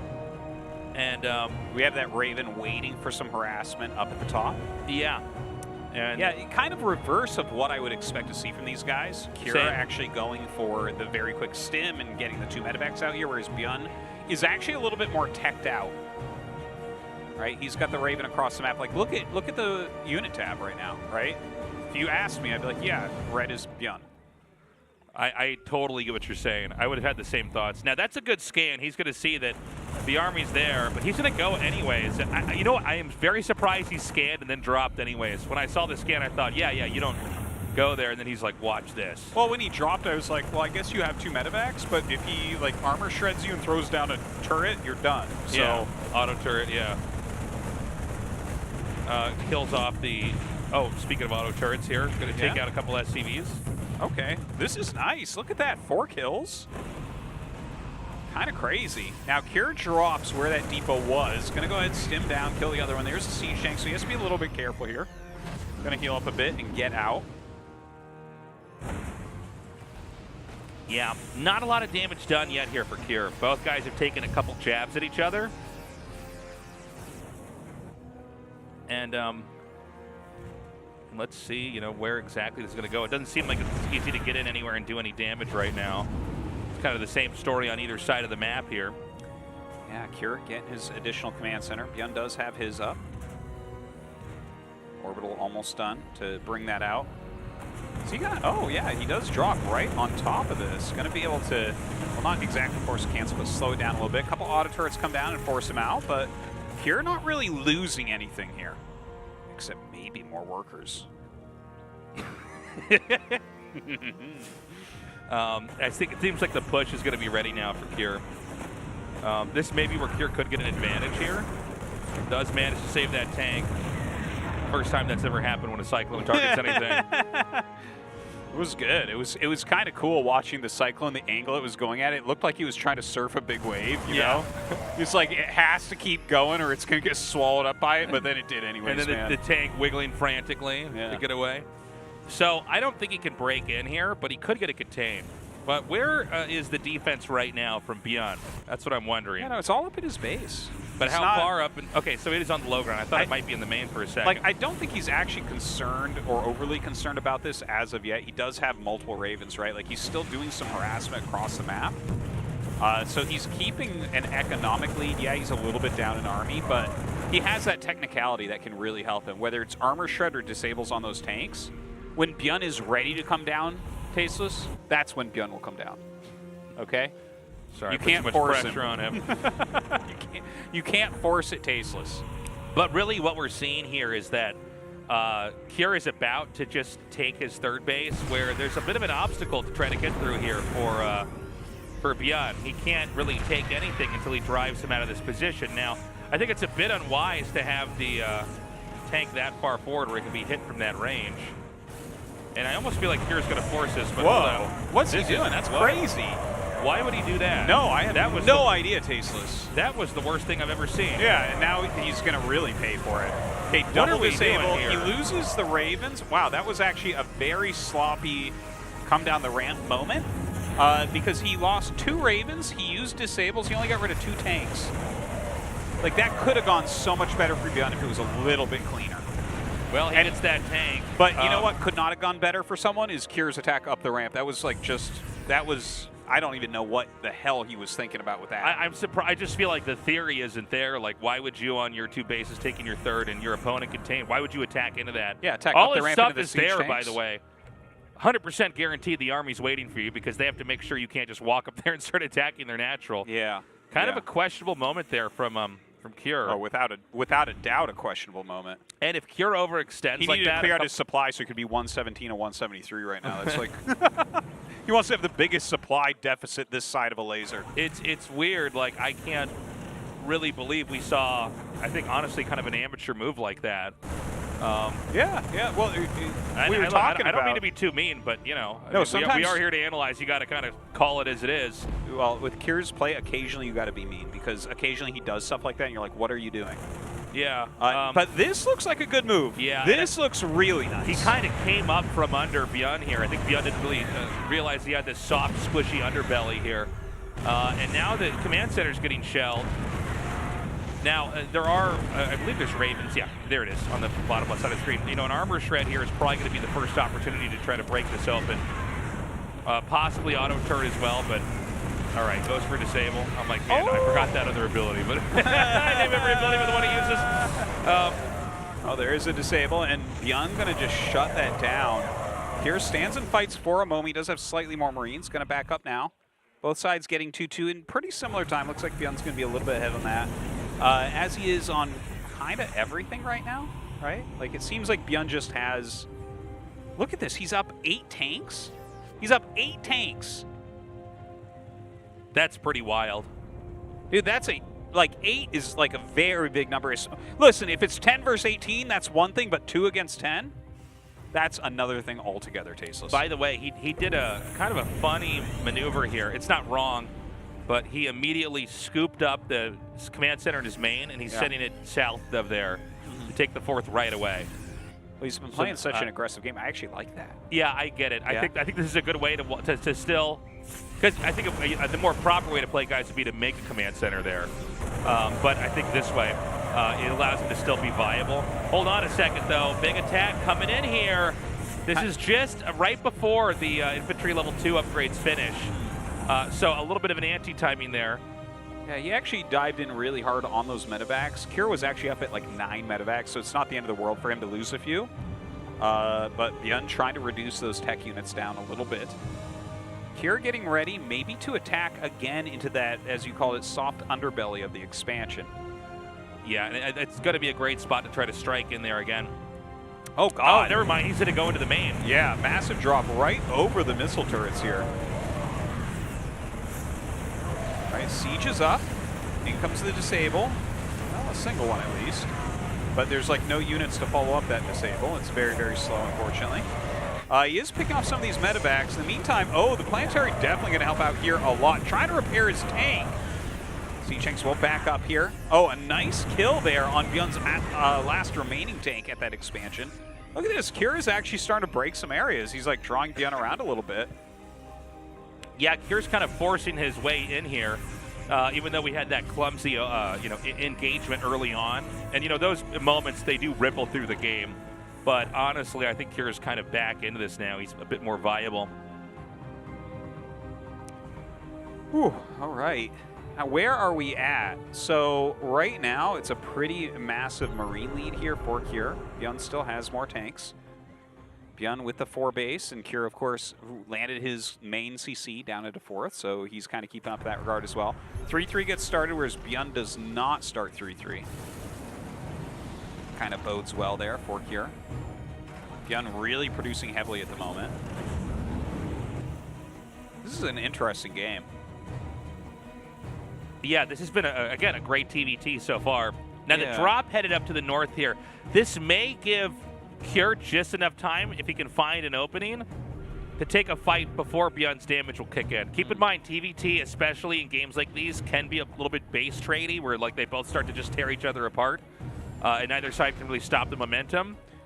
Now look at this, he actually flies right through into the main base here of Cure. Cure does not have very much here. He's been on the offensive just about all game long, so this is a fantastic drop. Now, the drop came in, and Cure never really took an attack. I'm liking this for ByuN a lot more. He's going to look for an opening. Frankly, I mean, ByuN's so good. He gets in and gets right back out. Yeah. Meanwhile, the push comes in over at this 4th base. Planetary, tanks well covered, SCV's repairing, but it takes it out anyways. Yeah, the C-checks of ByuN, though, are enough that these Marines will get punished if they continue to go forwards. Cure actually got some good C-check kills there, too, but look at this. ByuN lands at the murderer. Yeah. You know what's wild that I'm seeing here, Tasteless, is Cure is actually playing the way that we're used to ByuN playing in this matchup, which is moving your whole army around together. Yeah. And then ByuN is actually playing more like TY or Maru normally do, where they're sitting more defensively and sending out smaller groups to get their own damage. So it's like half defense, half offense, as opposed to all offense from Cure. So it's kind of interesting to see ByuN take on this completely different approach that we don't normally see from him. I really like what ByuN's doing here. And you know what? Cure's not watching. Such a funny position they're both in. So 3 base to actually 4 base, because that base is way down in the bottom right there for Cure. Oh, yeah, I didn't even notice that. No, I actually was about to say 3 base to 3 base, and then I saw that blip in the bottom right part of the mini-map, and I went, oh. Yeah, I guess Cure is actually getting a lot bigger economically at the moment. He does have that bottom base he's starting now as well. Look at him just flow throughout the map and keep on this pressure. Really very, very well done here from Cure so far. Even though he's made a few missteps, just the amount that he's applying this pressure is quite amazing. Now he's got 3-3 against 2-2 for quite some time. So definitely opens up some opportunities. Any place that is just Marines versus Marines, Cure is going to dominate. Okay, stops that. You know, a lot of the decisions from ByuN have impressed me more, but Cure is like coming out on top, and it's undeniable, man. Taking the entire right side of the map. Yeah. And it seems like ByuN was making his drops do some decent work, but the push and the kind of roaming play that we've had here from Cure has really prevented ByuN from actually expanding here. Look at this, the Liberator doing a great job for ByuN, though. ByuN, you know, ByuN is still in the game. Like, he definitely needs that 4th base up, and that's what he's working on right now. He's going to have his 3-3. His Liberator is doing some really fantastic harassment. Look at this, like 10 kills already. He's going to get at least a couple more, I guess. But yeah, these are the types of moves he needs to do. Now another little group going out onto the map. Cure does have this. I like the positioning of this army because it kind of softly defends the bases behind it as well. You have to go around as ByuN, but ByuN does go around with a couple medevacs here. Oh my god, hitting this 4th base location and doing some decent damage so far. Oh, this is kind of a funny approach. He tried to go, shut down. He tried to actually just take out the command center. That's one of those moments where you have to make up your mind in like a fraction of a second and be like, okay, am I just going to go for this building or not? And he tried it. It totally did not work. Yeah. And look at this one army that's like somehow cut through everything else. He goes for it again. The other one was just to soften it up. Okay. I love it. Look at that. Kills it off, getting some of these SCVs as well. Now, Cure is turning around with his entire army right now, Tasteless. That doesn't bode well, I think, for Cure.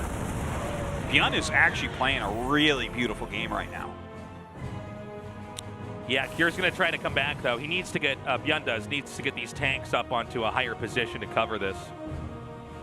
Look at this, sends 1 empty medevac to the south, the other 2 going to boost to the north, or other 4 instead, never mind. And where are we going for now? Production? All right, drops off next to these factories here. That's actually kind of a small amount of Marines, and he has more medevacs, so he will be able to maintain this position for a moment. Some tanks are about to pop out, and that's going to help, obviously. It does force him away. Ooh, don't know about that angle with the medevacs. Probably better to go straight up. And he's now broken out again. If you notice the army that's in the middle of the map here for Cure, not really covering anything.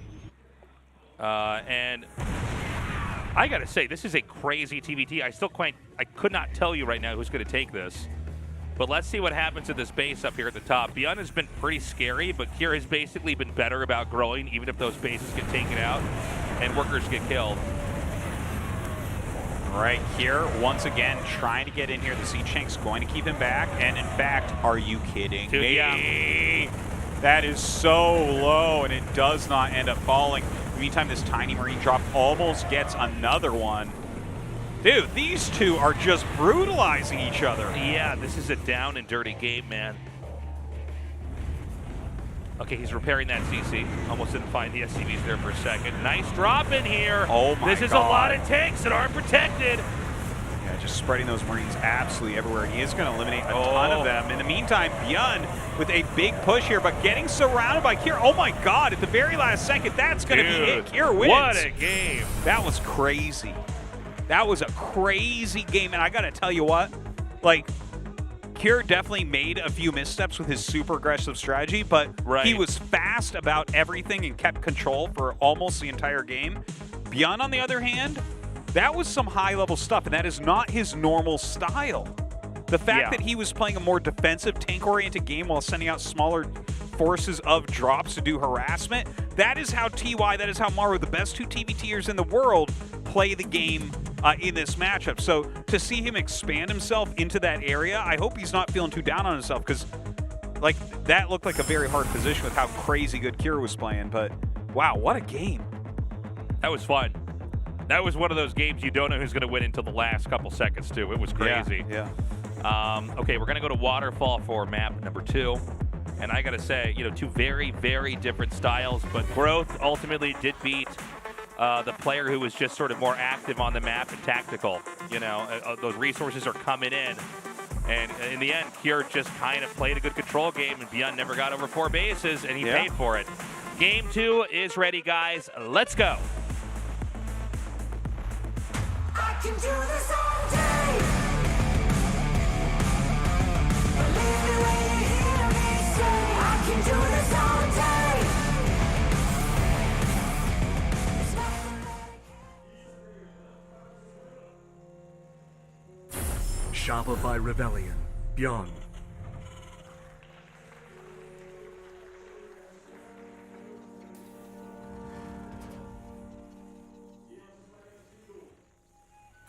Dragon Phoenix Gaming, Cure.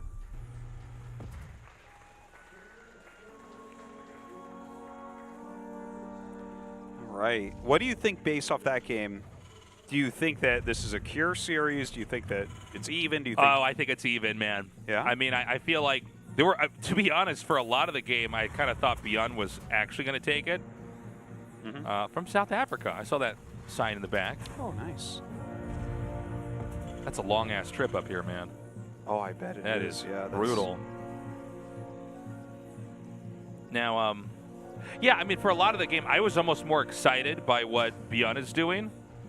But then, you know, you have to go back and go, oh, no, this is StarCraft. More bases is more important, you know. And there was just enough periods of time where bases were getting, you know, all the minerals were getting gobbled up, and ByuN wasn't hitting those places.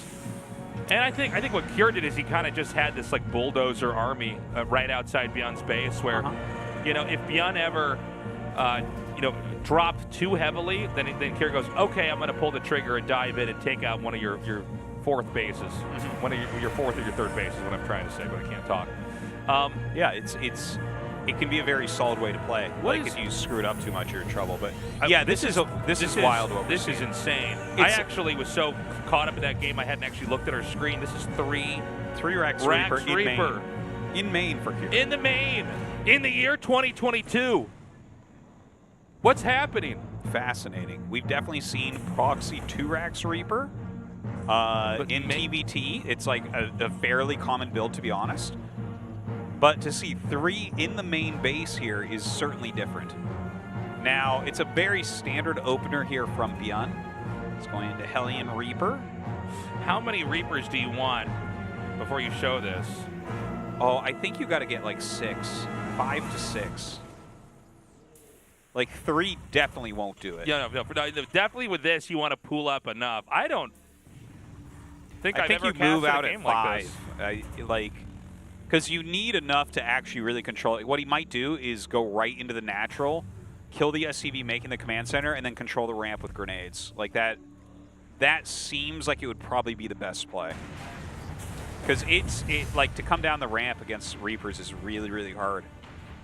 Oh, and this comes and snipes the SCV. He can even make a bunker. Yeah. Yeah, why not, right? Oh, he doesn't actually go for any sort of ramp control. I'm actually a little bit surprised about that, but good kill. He actually eats a grenade purposefully there. Oh, and he gets over. Uh-oh. Damn, man. And the error. Oh. What a killer. And these grenades are going to be very handy. Oh, my God. Go, gets the Hellion. Much quicker than I thought it would be there. Okay, but it's only 4, but there are more Reapers inbound here. Dude, the amount of SCVs he's killing is absolutely I crazy. think this is going to be another quick one. It might be. Don't break. He doesn't have anything else at home rather than barracks stasis. So if this gets clean. Oh, my God.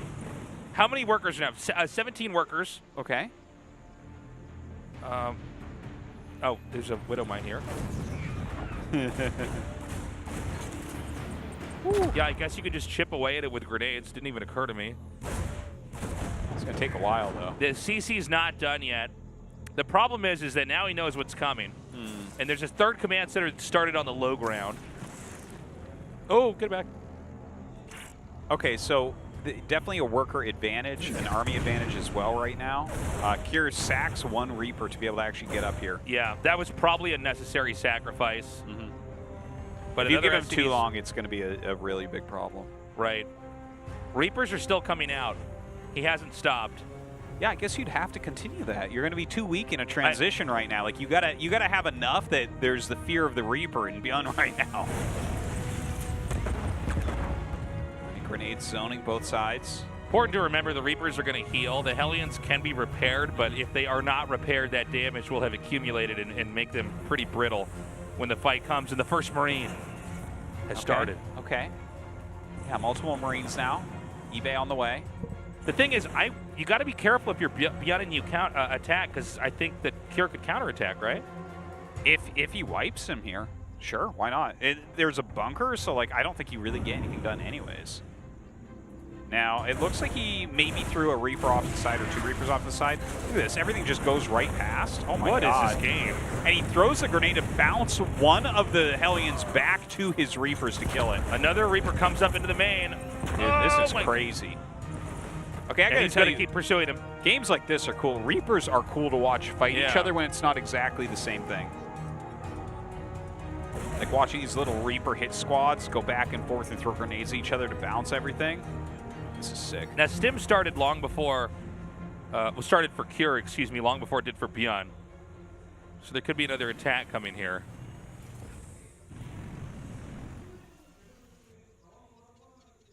All right, the Reaper's going to go up. Ooh.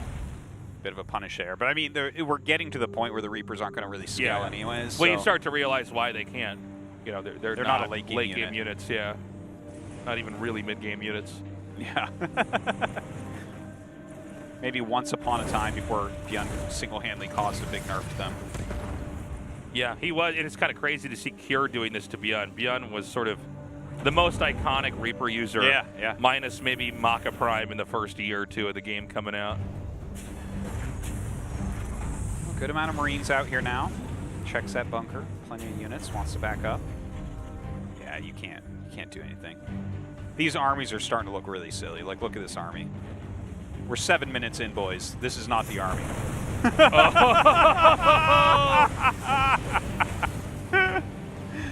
See? These aren't them guys. It was like, this is my moment. All right, we are going to go Reapers this game. And then he teched out of it pretty fast. Now look at this. A counter harassment going to be sent out here from ByuN. Right. Ooh, a Marine walks under it, so he may know. Now, he took the bunker out. This is going to be tempting for ByuN to try to come in and look for damage. I think there's enough to defend here, even with a tank in the distance. Oh, does he want to try to drop in the reinforcements, or is he going to go for the main? Yeah, this is a smart move. Oh, okay. When you're 2 base versus 2 base, 8 Marines can like really catch anything running in between the bases here. Sure.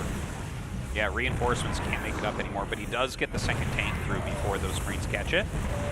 So that's pretty good. This tank being very annoying. He wants to go, and he actually flanks with those 8 Marines now. Oh my god. That was sick, dude. Right. Oh my god, what a series.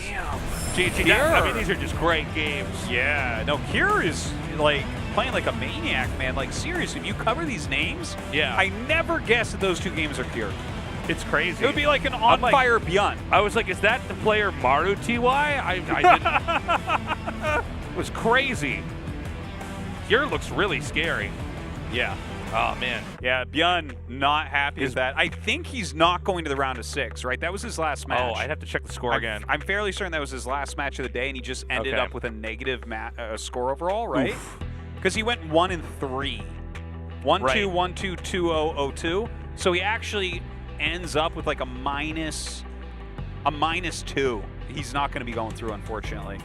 He actually put out some pretty good games too. Like game 1 against Kier, that was he played well, I thought. 현재 2승 1패 승점 3점을 And currently Kier is 2 wins and 1 loss in the standings, and he defeats ByuN. Congratulations, thank you. I mean, if you lost this match, you would have been placed 4th in your group. How do you feel after your victory? Honestly, I didn't think I'd be placed 1st in the group. I just can't believe it right now. It feels surreal. I want to play my remaining match really well. So you started off the week 1 with 1 win, 1 loss. And you defeated Creator in an overwhelming fashion back then.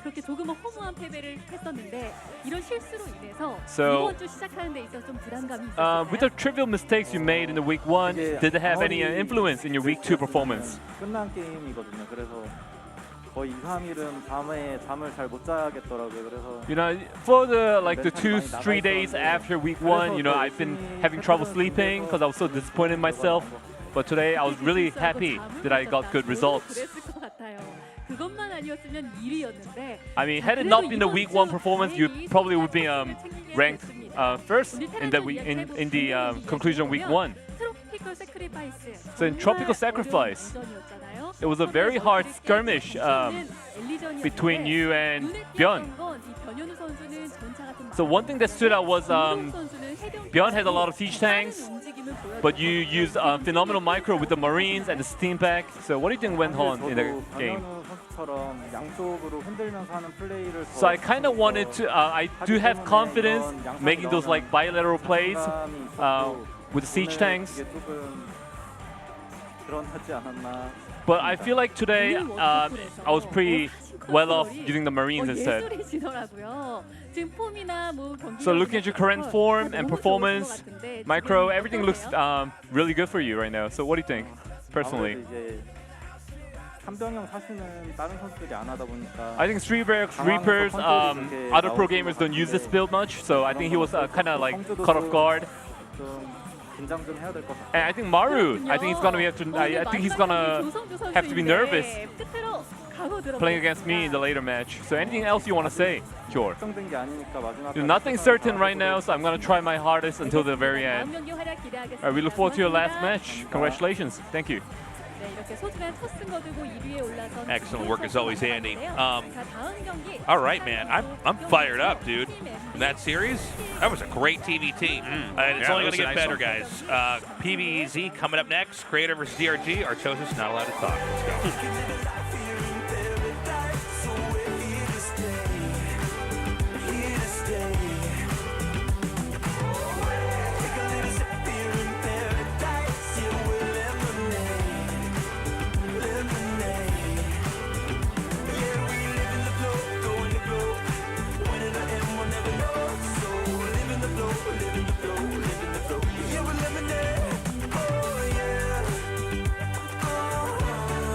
We're here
Okay, Phoenix, let's go. Open your eyes, open your heart. 넘어가면 another rebel. 많이 일어나지도 피니시 불타 두 배로 난 지치지 않아 무게 올려 보스팅의 맛을 오버드라이버 another rebel. 어제 쓰러져도 다시 높여 내 시벨 칼로리 제로 뛰어 피곤한 날 리셋. 버핏 심장을 뛰게 해 이러니 버킷 리스트. 날 다시 깨우는 마법같이 온몸에 그 강한 짜릿함이 Phoenix 마법같이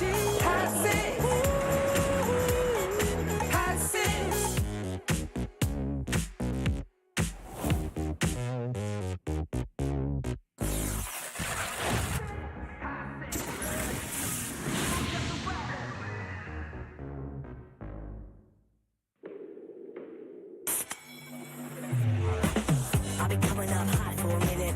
Everybody know the drop when I'm in it. Everybody know the drop when I'm in it. I'll be coming up hot for a minute. 질성제이다 제로 그래 걱정 빼고 고민 빼고 망설임 빼고 This is zero life 없어도 되는 건 빼고 질성사이다 제로 아침엔 라떼 홀릭 점심엔 라떼 홀릭 저녁엔 라떼 홀릭 둥글하게 달콤하게 라떼 홀릭 달달한 충전이 필요할 땐 칸타타 라떼 홀릭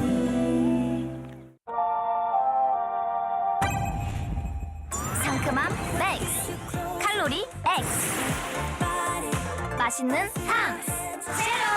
요즘 제일 탐나는 제로 탐스 제로. 같이 떠나볼래? Today's matchup. Maru. Cure.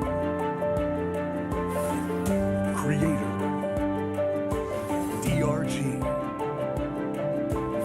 ByuN.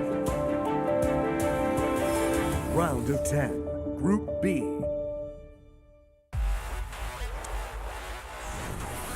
(2022) Hot 6 GSL Season 3. Welcome back, everybody. What a set of games so far, man. A little quick, a little fast, but action-packed, crazy stuff. We're going to be going now into a Protoss versus Zerg here, Creator versus DRG. This is going to be an interesting one here. Again, Creator and DRG, I mean, they're both, you can see here point-wise, right in the middle. So it's going to be pivotal here. But, you know, again, for Creator, I think it's going to be tough for him to advance, especially with Maru versus Cure at the very end of the show. And both of those guys are up 2-1. So somebody's going to be 3-1 at the end of this for those two Terrans. The other would be 2-2. I guess if Creator wins, he makes it through. I think you're right. And then Cure Maru is just for seed. That's what's going on. ByuN is out. Correct. The winner of this advances. And if DRG wins it, I guess he can take a higher seed as well. I think that's correct. Yeah, but if Creator wins it, he gets third place. So tons on the line here. And then even the Maru Cure match actually has a lot on the line because the seeds are a huge difference going forward. Like round of 4 versus round of 6 winners versus round of 6 losers, that's like huge. So yeah, this is an incredibly important match. I'm excited for this one too. It'd be nice to mix it up and have a, you know, in this very Terran-heavy group, have the PVZ actually come out here and see what we're going to get here. Wait, no Terrans playing? That's right. I don't even want to watch No Terrans in this. How are they going to surround each other with Marines and tanks, Artosis? Dude, yeah. What are they going to do without medevacs? And I think we're going to be hopping into this game pretty quickly here. Data C, inside and out. Tropical Sacrifice will be our 3 maps. All right, let's see what type of style Creator wants to bring. I feel like he was not super with it earlier against ByuN. ByuN really slapped him. So hope he can play a little bit better against DRG. You can see he's really getting himself kind of hyped up right now. Yeah, a lot of pressure here. And actually, we're going to hop into this game. It's already ready to go. Data C for map number 1.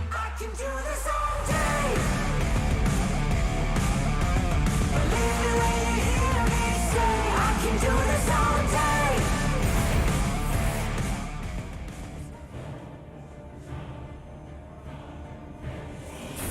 Team NV, creator. I've seen Creator do this before, a lot of times kind of talking to himself. Yeah. Which I actually talk to myself when I play a decent Team amount. NV, DRG.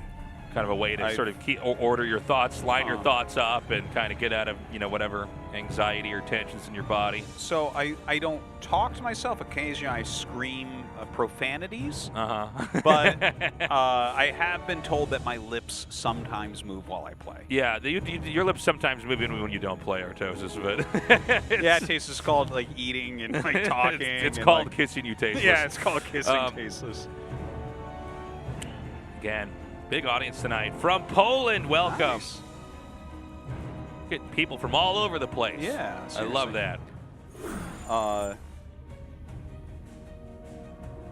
had something. Oh yeah, okay. So here, I just was thinking about this, right? Because looking back, right? Like I feel like going back and watching some of the very early GSL seasons a little bit, because you ever watch a series like either like one of those long, like a Band of Brothers or something like that, or like or Sopranos, even like some of these series where like by the time you finish it, right, so many of the characters have grown so much, but a lot of people have died off and are not there anymore. And if you go back and look at the early episodes, you'll be like, yeah, I wouldn't have guessed like this guy is still there at the very end, and here's how he's changed. And you know, you can do that for like every character basically. Like, oh yeah, there were new introductions that, you know, I didn't know about here, that by the end of the series were the most important characters and stuff like that. Game of Thrones is probably another example. Sure, I haven't seen the new one yet, but yeah. Yeah, so then I was just thinking about with GSL, if you go back to like 2012 and early 2013, and you look at who was there that is still here now, and be like, wow, no, I wouldn't have guessed that Gumiho is still playing at the top of the world. And Maru, I would have guessed Maru. He was so young. Like, yeah, of course he's still around. And then it's like, wait, so DRG is eventually the oldest player in GSL? Really? Yeah. He's the oldest player in GSL eventually? You know, and that just kind of occurred to me because it's so, I don't know, it's just, it's like that weird feeling of like, I didn't think, you know, this is how it would be.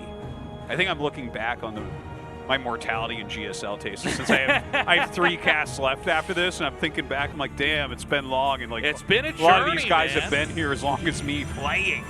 It's been crazy, but it's also what makes, you know, the game so good. I mean, people like to talk about, you know, the new hot thing, and that's exciting. People get on that, but really when you get a story like the GSLs and like StarCraft 2s and, you know, StarCraft 1 as well for that matter, that can last that long, that's exciting, man. And this is double Stargate, by the way. At the same time.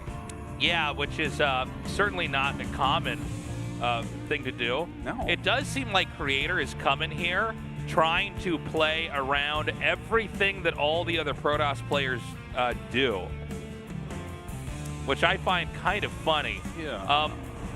In part because I feel like a lot of Creator's success in Season 1 was built on making his way work, right? But now it's almost like he's playing some totally different way. I mean, we had Colossus Phoenix earlier today.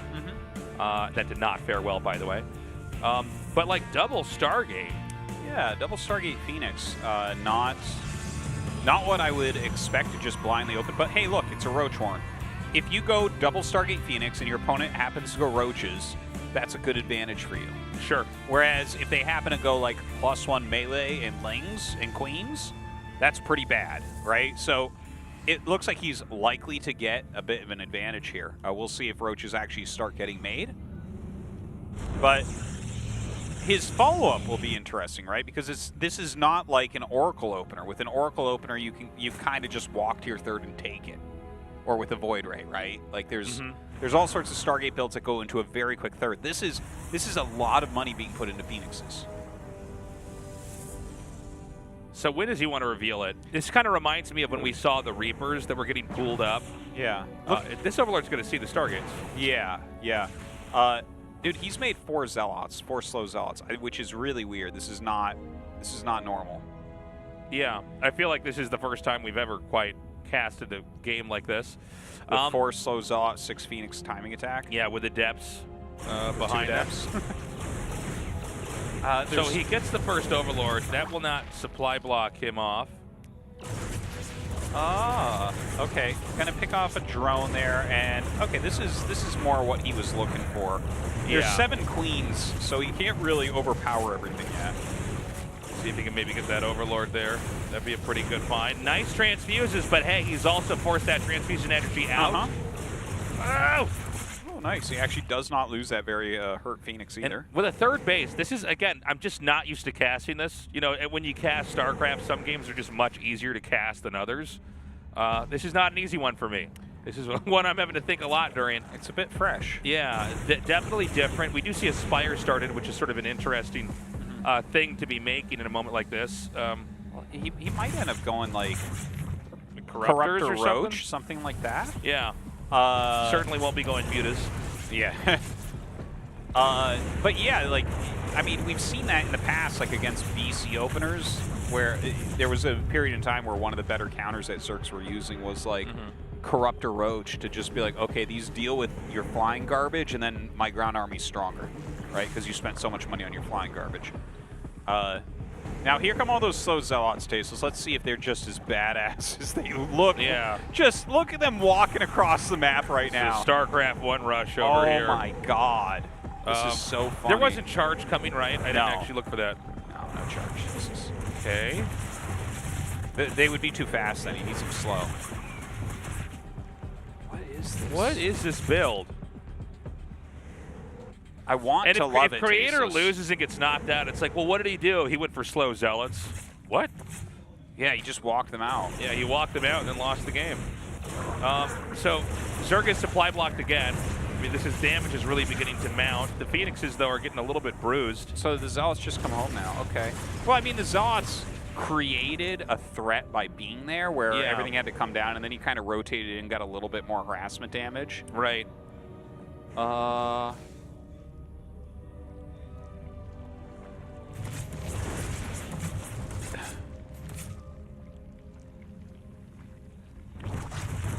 Yeah, I don't know what to say. The thing is, you can make the Zealots generate a threat. They have to respect the threat and then run back. There's no real opportunity to chase the Zealots and kill them down because your main defender is the Queen, which has to, you know, transfuse and chase away the Phoenixes. And, you know, behind that, there's a 3rd that's been made. Yeah. You know, we're going to see the rest of the tech get filled in here. On the Zerg side of things, we do have the 5 Corruptors coming here with air attack. I'm really kind of going through my brain trying to figure out the value of both of their positions here. The thing is, generally, the counter to something like this would be just to keep making drones. DRG's done a pretty good job of that. He's up at 80 workers. Yeah. Right? He is. Yeah, he's popping out some Corruptors. Creator's follow-up is interesting. He went 1 Colossus, and now he's going into Disruptors. He has 2 Robos, by the way. And he's going Blink and a bunch of Gates. So, like, it's weird, and Creator is trying to make an army that can attack, but I feel like DRG is doing the correct things. Like, Baneling speed is probably the most important upgrade that he could be working on right now. Yeah. Baneling speed solves so many problems that could occur here.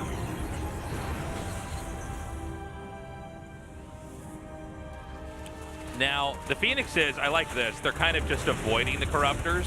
You know, they don't have to really interact with them if they can just run away. Yeah, the Corruptor's going to push him back. So the Phoenixes are getting less and less value at this point. Yeah, but they're still, you know, they've killed a lot. I mean, they've definitely already paid for themselves in dividends. And now we're going to have the main army come out. Now, you know, he's going to go for this nicely done, takes out the Colossus. Okay, this is...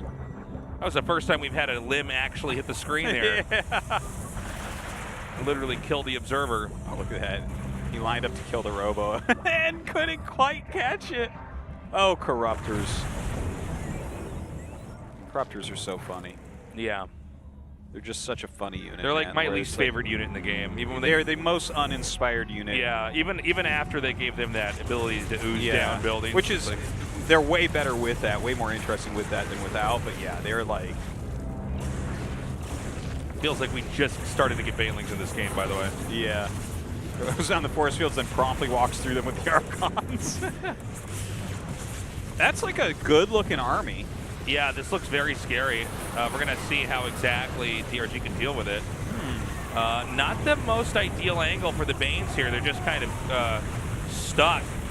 Yeah, he's having a very hard time actually making it through. Yeah, and I feel like at this moment, DRG lost too much of his stuff. And you can see actually Creator shouting. Yeah. Knowing he's got this, he's just got to close this out.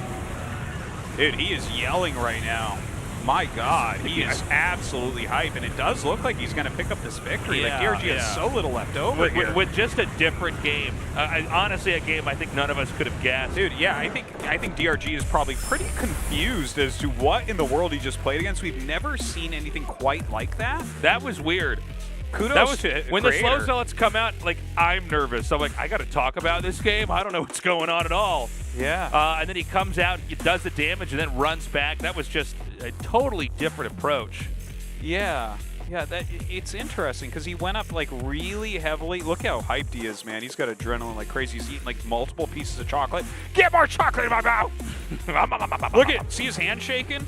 Woo! All right. Oh my God, dude. Spit the chocolate out until you stop shaking, bro. This is, I mean, he wants this dude. And again, I think DRG left with more questions than answers, to be totally honest with you. You can see the old manness in DRG. He's like chewing his cud. He's just sitting there very calmly. He's like, all right, that was weird. It's like, I guess I need to make more banelings next time.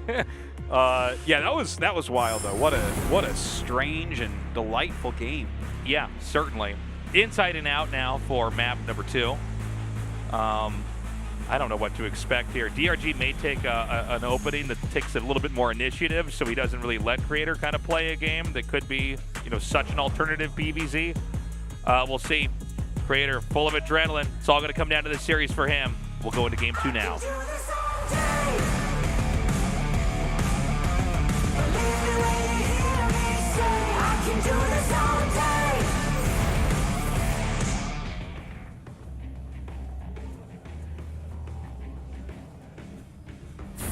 Team NV, Creator. Man, see, there it is. Dude. I love it. He's hyping himself up. Man, he's talking so fast. I know. He's like a speed rapper. He's an auctioneer. Team NV, DRG. You call it a speed rapper? Yeah, dude. He's like the Micro Machines guy, man. Artosis, you are old and white. He's one of those speed rappers. No, this is kind of cool, man.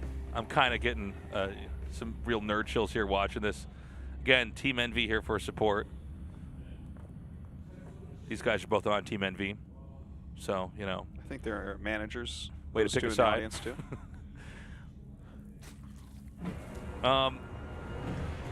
Yeah, I mean, I again, you know, Creator has not done the approach that Hero has. I think he had one game. I can't remember. I think it was somewhere in last season. One game where he sort of played like Hero. And he did, yeah. I think he had one game in this season.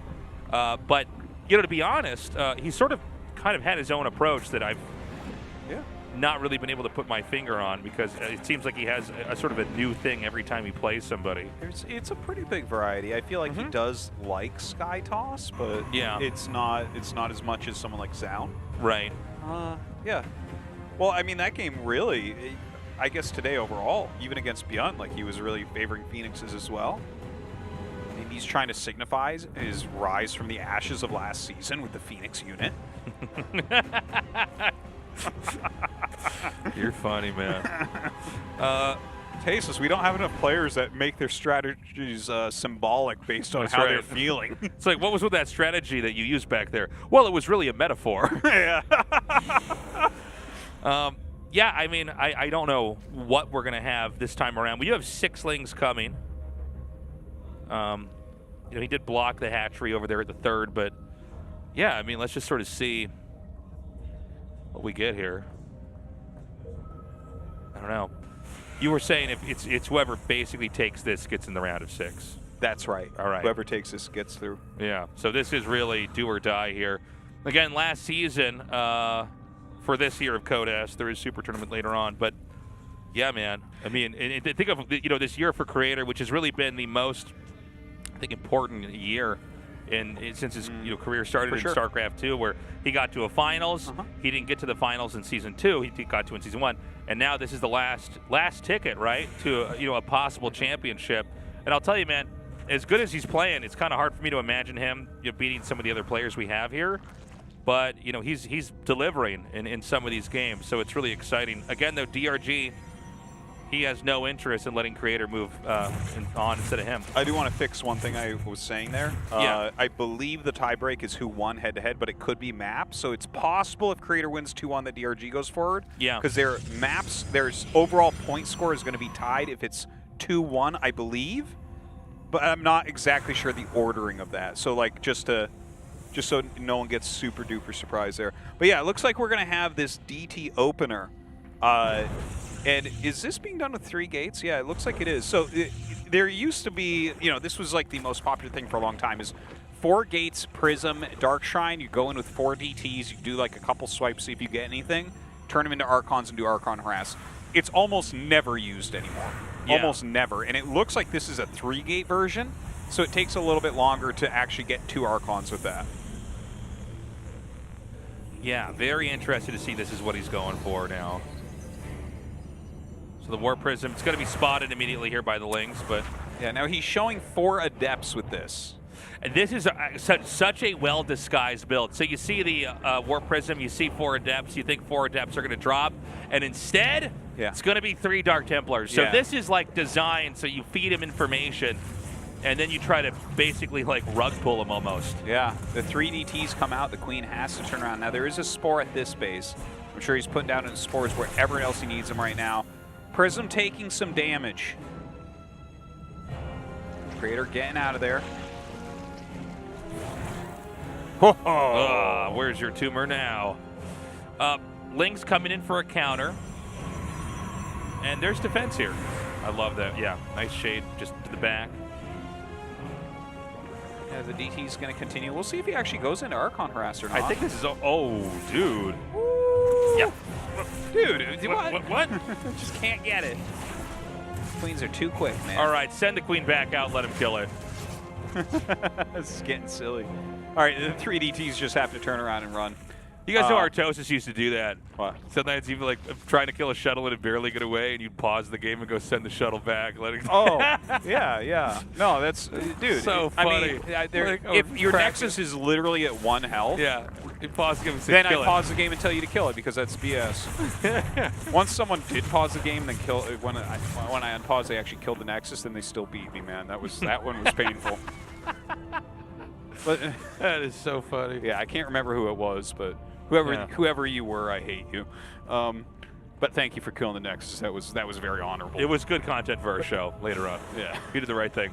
So Blink being made. He has like 6 DTs right now, and I'm actually like, is he gonna pop out like Immortals with this? Because there was a really cool, pretty strong way to play for a little bit, where it was like you'd go from the Archon drop into DT-based Archons with Immortal and Gateway units. Doesn't look like we're going to see that. So nice juggling there. Loses 1, I think. And the Spire is like an old counter to this type of play. We haven't seen that in a really long time because we haven't seen this type of strat in a long time, but kind of interesting to see. DRG, of course, has seen everything. Okay, he's going to come up and try to go for that 4th hatchery, and I think that he's actually just moved through a blind spot on the map. I don't think DRG even knows. Like, there's no way DRG can save this building. Look at the DTs being kept as DTs here. That's really cool. Well, you don't normally see DTs as, like, part of the fighting comp, but, they do a lot of damage, man. Yeah, their damage output is really, really big. And Archon gets targeted real quick, man. This kind of reminds me of, like, that old StarCraft 1 match with Anytime, where he made like 3-gate DT on one base and just like ran the DTs to the Zerg side of the map and killed him. And it was just like, I kind of vaguely recall. Yeah, it was just this weird game where it's like, they're like, what? There's 6 of them, and they just like sort of kill everything really fast. Yeah, no, DTs occasionally can actually just fight. Because the way people think about DTs normally is there's like 1 or 2, but if they're spotted, they have to run. But then you have these moments where there's enough of them, and it's like, oh, actually, I forgot these do like 40 damage. Yeah. If a couple of these hit me, I lose all my units right away. I'm used to only losing workers and not seeing them fight. A lot of cannons on the way as Creator is actually coming in. He's got sentries here. He's still got DTs in this. Well, they're gonna die real quick. Okay, he finally makes an Archon, but that's not gonna live. Yeah, but it is gonna soak up some damage. Yeah. The Mutas went across the map, but I think he actually has defensive cannons everywhere he needs them right now. Oh my god, he blinks on top. Wait, is this gonna work? Faceless. Artosis. It might. These Mutas are not doing anything right now. Okay, DRG has enough. Yeah, I think just enough. But with another Warpin, I mean, it's possible. Yeah. Well, I don't think he's going to stop. Stalkers at a time. And these Mutas, what are they going to kill? A gateway? In fact, he's not even microing the Mutas right now because he's realizing that the damage really is snowballing. He needs to send the rest of his Stalkers up here. He is so busy microing right now. Like, he is really trying to force this into a victory. Yeah, he wants to try to tip the scale right here, right now. You know, if those Mutas actually unpower those 3 gates, that would actually be impactful for this fight. Oh, sure. DRG, getting off creep, needs a turnaround, does turn around. Oh, he actually goes after probes now, okay. Yeah. I mean, there's... Well, he's killed a decent amount of probes. This is turning towards DRG now. Yeah. +1 does finish for the Stalkers. Spore's taking some damage here. He has to run back again. Maybe one more DT being made here could be handy. Dude, Link is so crazy, man. All the hurt ones in the front, they just go to the back. He has to cancel. He's going to back up. He got way too close to the Warp Prism. Blinking down the ramp. Getting out of there for now. He's hiccuped the Warpins. I think the Creator's actually he's dead. Been held. It looked like he was doing pretty well there for a moment. The Mutas at first didn't find any damage, but the Natural had no defense. If only he had had a cannon there, maybe this would turn out different. Still microing, though. Still a little bit of a shot. The Ravager's definitely giving him some value here as well. More and more Ravagers being made. No, look at that. There's the 2 DTs. Do we have detection here? Oh, no, there is one. Yeah. Overseer right up there. Might try to sneak them some other way. I don't know. Yeah, they're just kind of being left right now. Brings them forward. Okay, that does force everything back, but now the Overseer comes up, so that's not going to work anymore. Yeah, if he sniped that with the Stalkers, but I think it's too late. Ooh, okay, he picks up the DTs, but here come Mutas to get rid of that Prism. Uh-oh. I think we're going to be going to map 3, Tasteless. I think so. Into the lava you go. Okay. Yeah, I mean, if you look at the supplies now, I think that Zerk can ramp this up into a lot more Roach Ravager and possibly just try to take a fight head on. He's got like way better workers overall. Yeah. There's like no real tech here for Creator anymore. Like, his army has just become very, very weak. Just some Stalkers, 2 DTs are still on the map somewhere. That's it. Does have a battery, does have a cannon here. That is a lot of Ravagers, Tasteless. This game's over. It's over, man. Game 3. Pressure on Creator here. He knows he is toast. He's going to have one more chance to try to fight back here. Wow. All right. Whew. I've never seen anyone take off headsets as quick as Creator. Yeah. It's like his ears are on fire. Yeah. Well, I think they feel like they're on fire when he loses. Get off of me! They're cooking my brain! Man. Well, that was a different game, right? There's 4 Adepts came out with a Warp Prism. It kind of looked like it was an Adept pressure build. What's so funny? No, they're cooking my brain. It just, yeah, no, that is funny to me because I was like talking the other day about how I'm like, is Wi-Fi safe, guys? Like, can you download a movie through your brain if you're sitting in a lead box? Like, download via Wi-Fi? Like, I don't know. I just think that's funny. Oh, I'm glad you liked it. I said it, and then you didn't do anything, and I went, okay, moving on. No, it was good. It was good. Only about half the things I say are funny. So Creator has requested a short break, which we do allow for that. Usually it's used for the restroom, but it can be used for whatever you want. You get like 5 minutes or something like that. Yeah, whatever it is. He's gonna try to collect himself here, figure out what he's gonna do in game number 3. Yeah. DRG brings that one back. It did look a little bit dicey just for a moment. He blocked the DTs pretty well. Very different strategies coming out of Creator. Like, he was really utilizing DTs a lot. Like, we didn't actually see an Archon finish. Like, it was DTs fighting. It's really different strats then I mean, and I know the creator has like kind of shown a different type of Protoss in every game. Heroes done this, but like to a very different extent. Heroes completely renewed the way the Protoss is approached, where it seems like creator has like this buffet of every Protoss strategy that is out there, and he's like looking, he's like, what do I want? Do I want tacos or omelets? You know, he said, look at that buffet. Yeah. That could get pizza. That's not probably the best move in the buffet, but that tastes good. It does. It's a safe bet, but like, do you put a burrito on pizza? He can mix the two different foods, totally different types of food together. It doesn't always work, Tasteless. It doesn't always work, but it's weird. He's picking they're not bad builds. They're very interesting strategies, but it seems to be a little bit less reliant on like kind of a clean execution of killing the Zerg and more of like, this is so weird that you might end up just getting tripped up and dying. I don't know if that's going to go away.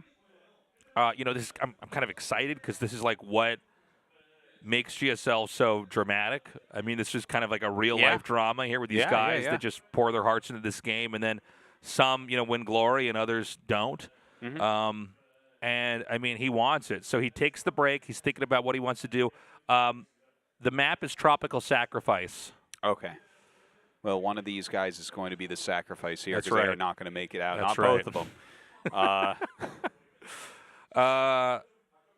And yeah, I mean, we'll see what happens. He has not joined the game yet, but man. And then after this, don't forget it might feel like this group is almost over, but it's not. We do have a TVT to close us out with Maru versus which Tier. is super important for that first place seed. That's like that's a big deal. Whoever gets that into that round of 4. Now, again, DRG, I think he fought back very well. I think he was very patient and had good execution. The thing about some of the builds like that we see from Creator is, by the way, I mean, I think it could have worked a little bit better. There was a period where he was microing his Stalkers and did not go back and select the 8 Stalkers that were in that group. I'm not saying he would have won, but that's when the mutas were better. Actually kind of screwing with him, too. So there was a lot going on there for him, but Mm-hmm. he didn't have really any defense at the natural, too. I think there was potential for a Creator victory there, but it didn't come to fruition. So good job there by DRG. I was actually afraid for him at the beginning of the push because his mutas were flying around. They weren't doing anything. Yeah, well, there was like 4 mutas attacking. I think it was a pylon or a gateway. Not what you want to see. Creator, by the way, has joined the game, so we should be going into this in a few moments. But yeah, one player makes it into the round of 6. The other is out. And let's see what Creator does. Again, DRG does not have to be on the receiving end of these strategies. There are cheeses you can do. There are all-ins. There's weird stuff that can happen. Seems like in this season and the last season, he really did want to just kind of lean on his fundamentals. Yeah. But it's all going to come down to this game. This one game for both of these players. Who moves on? We find out now.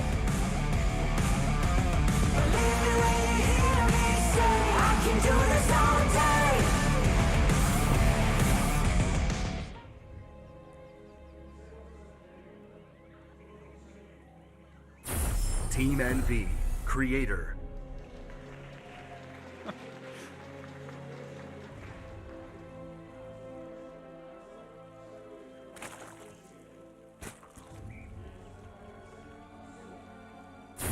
Team NV, DRG.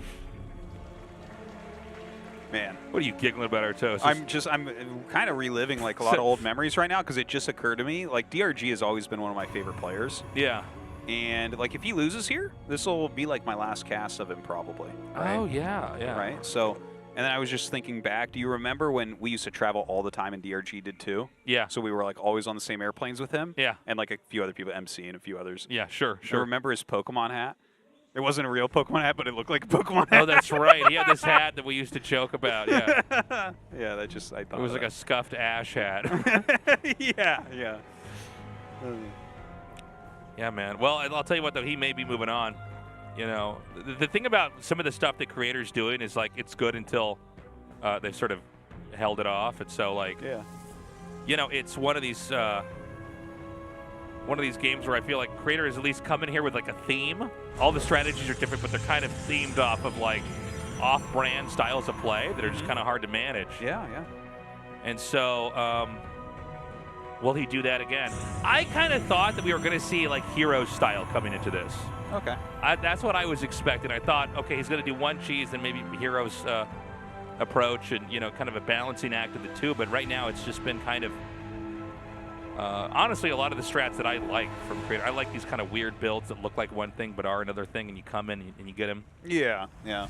Always a good way to plan a series, I think. Yeah, yeah. And, you know, that's something that Protoss players, I think, have to be good at. Yeah, you have to, because unless your stats, right? I mean, there's a couple guys, stats are rain. Yeah. Where it's like, all right, I guess that you can play like a Terran and kind of make it work anyways. Yeah. But we don't know what Creator's going to do yet. I don't want to call this too early or anything like that. It looks like a more standard opener. He has a Stargate, but not 2 Stargates. So maybe Oracle, maybe a Void Ray, third base quickly, and then we can kind of see where he wants to go from there.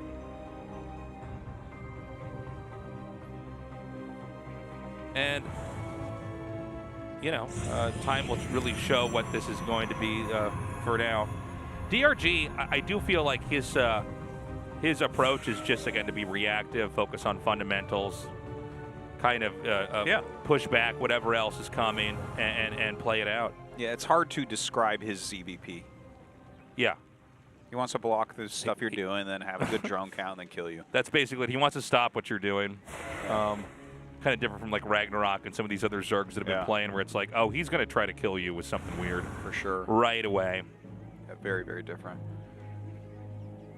I think it's, well, I think it's, in general, the way that Zerg is really probably supposed to be played. They do have the strongest macro play. When you think about it with the creep and the larva, you know, kind of defensive block everything. Well, it's been the way that Zerg has been a lot of times understood. If you want to really be solid, is you just kind of you stay back and get ready for whatever kind of thing they're going to throw at you and then hold it. Yeah. Oracle comes through here. And the third Nexus comes down, and guys, I mean, so far, looking at like a very standard PvZ. Yeah. I think Creator is walking away from tricky plays early on. There's no shadows and mirrors here. No, this may have been why he wanted to take that break, was to rethink. Maybe he had a crazy play that he wanted to do on this map, and maybe he was like, no, I need to pull it back. I think you could be right, Artosis. It's possible he had the impulse. Yeah. What about the other thing? What about this solid? And then he takes that break and he goes, okay, what do I need to do? What am I doing wrong? He might have gone back to that moment he didn't send the 8 stalkers and said, I had him. Okay. Oh, double forge. Very quick. Oh, wow. So that tells us he's not going to be attacking anytime soon at all. Certainly not. He's basically going to let DRG stay back and try to catch the ball, whatever that ball may be. And in fact, there's really nothing coming for a while. Instead, it's going to be a very strong push in the, you know, in a very late game here. Great catch by DRG. Not really going to take any damage from these Adepts. The Oracle's still looking for damage. They're not really going to find any either, I think. Oh, okay. Little tiny bit. Gonna lose one of these Oracles, but I tell you, he's going double forge. I feel like I would put a higher priority on keeping the Oracle alive than getting a couple extra drone kills. When you're going double forge, right, you're going to be very light on everything. Well, the Oracles might end up being your saving grace. Well, he keeps losing these small units, and you know, 4 Adepts gone. I don't want to try to forecast the future too much, but if you're going to go double forge, which means, you know, upgrades coming out in pairs, which means that everything is a little bit later, but obviously you have a really good late game army. You know, the danger in that is that if you drop these small groups of units here or there, you might just get killed with a pretty mediocre attack from the other side. Yeah, it's a real possibility. You know, we actually have a Hydralisk den coming along with the Baneling Nest, and he's going to go for a bust. +1 melee going. Look, Ling Bane Hydra, like, you need real splash damage against that. Yeah. It is, like, if they decide to get aggressive with that, you better have Psystorm, right? Like, that's, well, there's a, I mean, you could try different methods, right? Like, shield batteries and Colossus and stuff, but, like, you can't just hold it with gateway units. If he goes for a dead, yeah, look, Hydra upgrades, man. Here we go. This is, I think, a really good play by DRG. Yeah, if he doesn't start Psystorm very quickly, I think DRG is going to be able to take it. Like, this is so critically important to have splash damage against Ling Bane Hydra. Yeah, man. This is, and I'll tell you what, I think this is going to get a lot worse for Creator here. A 4th base. 3 bases can get busted with Bane Hydra. Yeah. 4 bases. Oh, is he going to make Archon's watch? Archon. Uh-oh. Oh, no. Uh-oh. Now, he might be able to hold like a wave or 2 waves. Yeah. But the Hydras actually counter the Archons really, really hard. And the Ling Bane counters everything else. This is why you need Splash, is so that you can actually punish some part of their army. Ooh. But we'll see. Like, the thing is, like, there are multiple ways to play Ling Bane Hydra, right? Like, he can go Ling Bane Hydra and sit back on his creep, and he just kind of is not going to die, right? Like, even Psystorm-based attacks will have a hard time because Baneling's speed on creep goes through a Psystorm without dying. So, you know, they're like, this is not just 100% death sentence for Creator, but if DRG like turns it on and goes, I do not like his odds at all. Yeah, let's just say that on paper right now, this is bad for Creator. Yeah. And again, Creator's dropped a couple of units here or there. And again, that does matter if you're powering like this, because you need every little thing you can get to hold off an attack. But the Banes are coming. Okay, good snipe on there. The probes are being evacuated. Yeah. That 4th base, he can absolutely take down. He actually runs away from it. With probes were not killed, is that correct? Yeah, the probes were saved. Oh, that was a very late response time from him. Okay, so gonna go ahead and hold that. He's got to get out of here with these Archons. He knows what's going on now. Oh! But we do not yet see Psystorm. Yeah, does he? Now he has to start it now or make an Archon. He makes another Archon. Ooh. Yeah, and I mean, he is going towards 2-2, and that's great. Banelings don't care as much about that, though. All right, DRG coming up once again. Oh my God, the Archon was killed inside the Warp Prism. Well, I mean, you can't even try to hold this. But yeah, I mean, this. He's got the 3 Immortals in the back. The Archons are falling in the front. I think this is too much. I feel like this may already be. The Hydras are definitely getting some good value here, gunning down a hell of a lot. A lot of these high-tech units dying. He pulls back for a moment. But he's going to regroup. Yes. He's for sure not done with this just yet. Now, the 3 Immortals living, I think, is quite good. The Immortals can tank quite a bit. More Hydras, more Banes on the way. Dude, if Creator holds this, is pretty epic. Well, that will be crazy. Ground Armor 2, Ground Weapons 2 is done. He needs to mass up a little bit more for sure. More Banes are coming. He's looking for another angle. Okay, coming in with a big group of Banes here to hit some probes. Attacking at the same time, so, okay, he'll get some. He does have that +2 melee attack, so he is one hitting the probes. Beautiful Stalkers in that entrance, has to turn around. Yeah, single filed up, so they can't really, the damage can't be optimized. Kind of just taking whatever he can get. Damages that Zealot. Yeah, I get sort of a battery. 2-2's done, but keep in mind, this is a real fighting army that DRG has. What's most important for Creator is that he deals with the Banelings and makes sure they don't do that much damage. And works it out then. But again, the upgrades are done. Yeah, so he's got the powerful army. I thought this was going to end a little bit sooner, but here we are, and Creator is fighting back. And right now, it looks like he's looking for a push. Now, look, he's bringing up his units that are good against Banelings first. So this is where you got to kind of micro back and forth about what's actually engaging what. If the Queens and Hydras move forward and start to engage that's going to do well for DRG. Ooh, run! Good splitting. Very good splitting. That could have gone worse. Now look at this. DRG coming in and attacking in onto creep. With this comp against DRG's comp, a very tough one. The Hydras are gunning down absolutely so many Hydralisks. That's it. GG. Creator's out. Yeah, DRG. yeah, that's it for Creator. Unhappy about that, but guess what? Ling Bane Hydra, you have to get splash damage. Yeah, you can't. There aren't options where you don't. You can't try to overpower it, because if it touches you, it kills you. Very tense match here. You can look at both players. You know, one had to move on, and in the end, it was DRG. Creator, you know, he, again, I think he played very well, but ultimately, it was not enough. Yeah, yeah.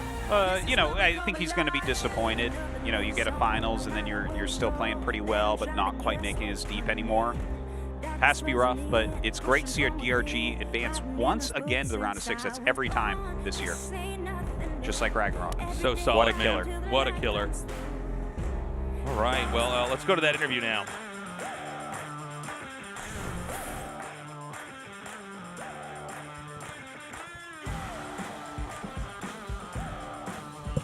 So this is your round of 6 advancements, 3 seasons in a row. How do you feel? Well, in week 1, I concluded the week with 2 wins, and I actually dreamt of moving on as the first place of the group. But disappointingly, I was not able to make that happen. So, did you know that you would advance if you won one single set in this match? I mean, I haven't gotten to play ZVP a lot in ladder. So in a match against Maru, if I just got one set off him, it would be a lot more advantageous situation for me. And you know, I was really pressured. I was really nervous going to this match. And it took me a lot of time to get my mentality back. Let's talk about the match against Maru. The DRG. If you wept today, it would be because of the battle cruisers against Maru. And also the proxy 3 barracks that was shown by Maru. So in week 1, it was Cure using the build. In week 2, it was Maru using the build. So how did you feel after getting beaten by those 2 builds? So I don't know why the Terrans always use those builds whenever they go up against me. You know, for this season's team, I just want to be like Serral, just put up a solid defense and try to fend off the enemy's aggression. But when I watch the Terrans play, I don't think I should play Orthodox anymore. I should play more. Play more like a Sly game. So it feels like DRG, you are performing way better in the full league system. So rather than having the winners bracket and the losers bracket, I think the full league system is way better for me. It's better for the Zerg as well. It's more comfortable. So when you belong to the Street Terran group, you did expect the Terran's strong momentum. So right now, do you think the racial balance is good right now? I mean, honestly, before the round of 4, all the maps are pretty much the same. So I don't think it's. I think it's too early to discuss the balance right now. But once we get to the round of 4 and we try to use a variety of maps, I think it's gonna be time to talk about the balance.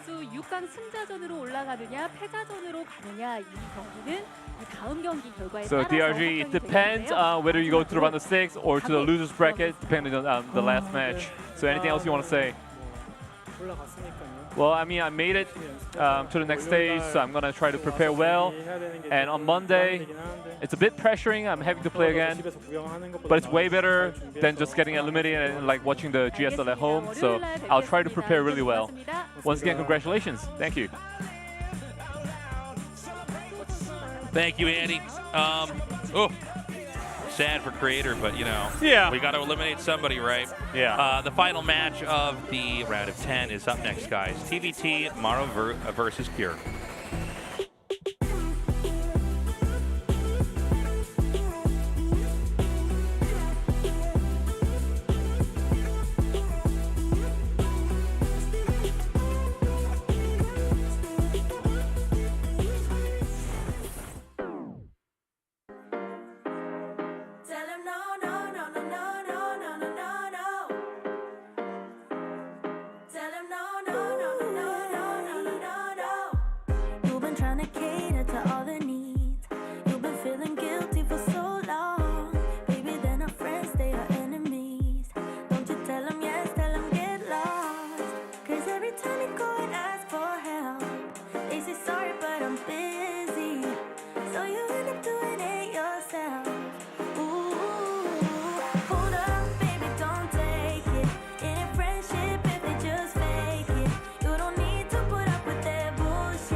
your boundaries.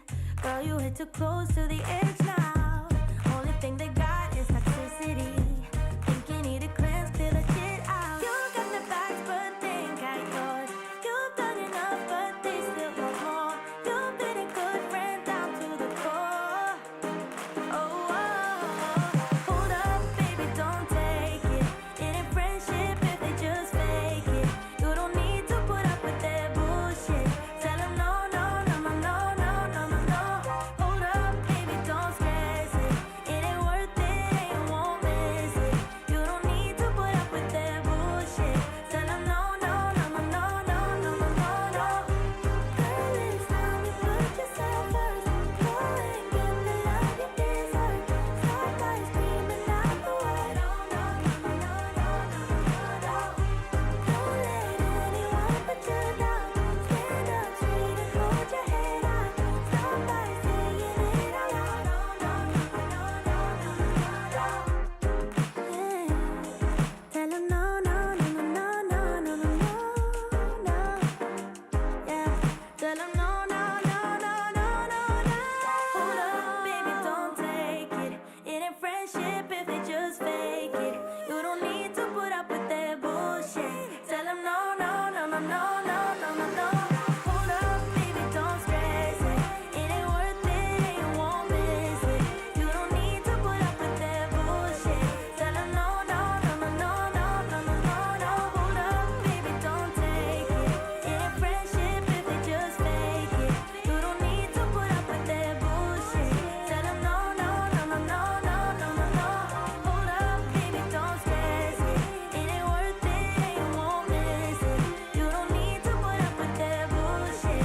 Tell them no, no, no, no, no, no, no, no, no, no.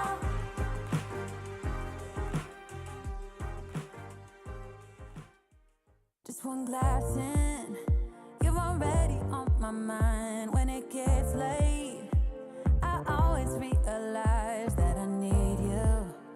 Are you thinking about me tonight? It's no secret, all my friends already know. There's no reason to hold it back, I let it show. All my feelings, are you thinking about me tonight? Your hands around my waist, just let the music play. Like a drug, I am hooked on you. Sweeter than summer wine, baby, just hold me tight. Like a drug, I am hooked on you. And that makes me say, oh man, you make it feel like paradise. Goddamn, I think I'm gonna lose my mind. Oh man, you make it feel like paradise. Paradise.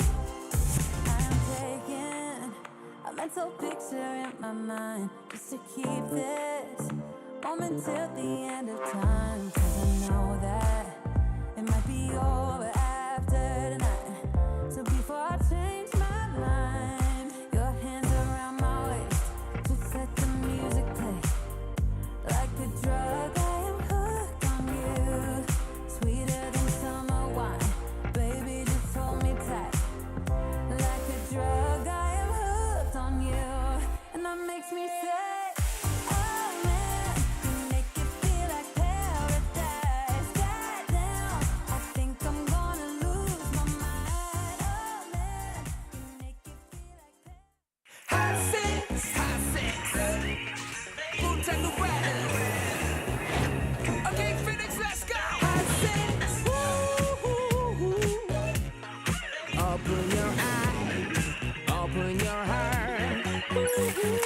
Hot six 넘어가면 another rebel. 밤이 일어나지도 finish full 타 두 배로 난 지치지 않아 무게 올려 보스팅의 맛을 overdrive another rebel.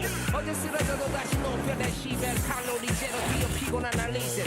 Pop it 심장을 뛰게 해 이런 이 bucket list. Hot six 날 다시 깨우는 마법같이.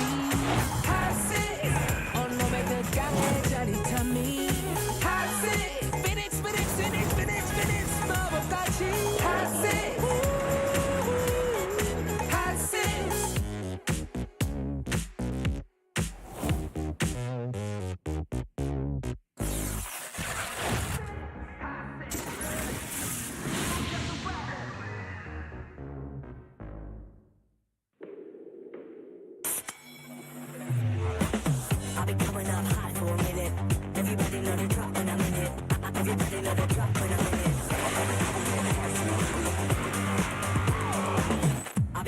up hot for a minute.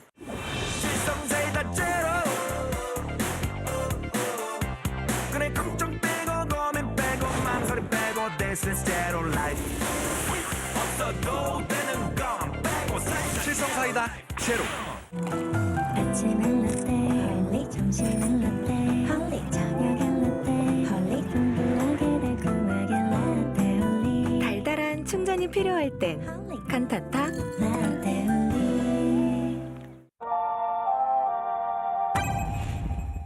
상큼함 맥스, 칼로리 X, 맛있는 탕 제로. 요즘 제일 탐나는 제로 탐스 제로. 같이 떠나볼래? Today's matchup. Maru. Cure. Creator. DRG. ByuN. Round of 10. Group B.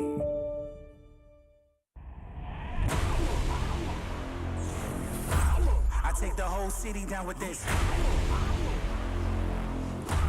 I take the whole city down with this Welcome back, everyone. It's time to close out the round of 10. This will be a Terran versus Terran with Maru versus Cure, and honestly, Cure looks phenomenal. And I feel like in any group where Maru's in it, that's the guy I'd be talking about is Maru with everything Terran, but I'm really curious to see how exactly this is going to go down. Again, Maru is de facto dominant Terran force in StarCraft 2, right? I mean, this guy is just a killer. He kind of does what nobody else can do with the race, but Cure has looked to be steadily improving, and it should be an interesting series. Yeah, I'm excited to see if Cure's aggressive strategies tonight are going to work out well against Maru or not. One thing to mention, this is a decider for first and third. DRG is getting second no matter what happens here. So the winner of this match will be first place, the loser of this match will be third place, DRG is second place. Yeah, that is the final tally. So 2-0, 2-1, doesn't matter. Yeah, this is going to be just fun, I guess, to explore the matchup in general, right? Like, I just like the direction that TVT has been moving in, and how explosive and kind of cutthroat it is. The one thing I do want to say is, like, look, ByuN looked very good today, but ByuN had kind of a different approach. I actually almost in some ways liked it more than Cure, but then you kind of realized the way that StarCraft is structured, and like, yeah, man, more bases is better. More bases is pretty good. You're going to win most games by just having more of an income. I mean, you can win games by doing more damage sometimes, but that's not generally the rule of the game, right? Yeah.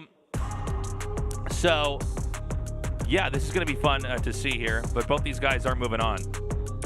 That's right. All right. But at first seed versus third seed, you have to play like 3 matches to, let's see, that, and then that, and then that. You have to play 3 matches to get in the finals, right? So yep, that's, whereas first seed, you play 1. All right, guys, Tropical Sacrifice for map 1. Let's go. Maru versus Cure.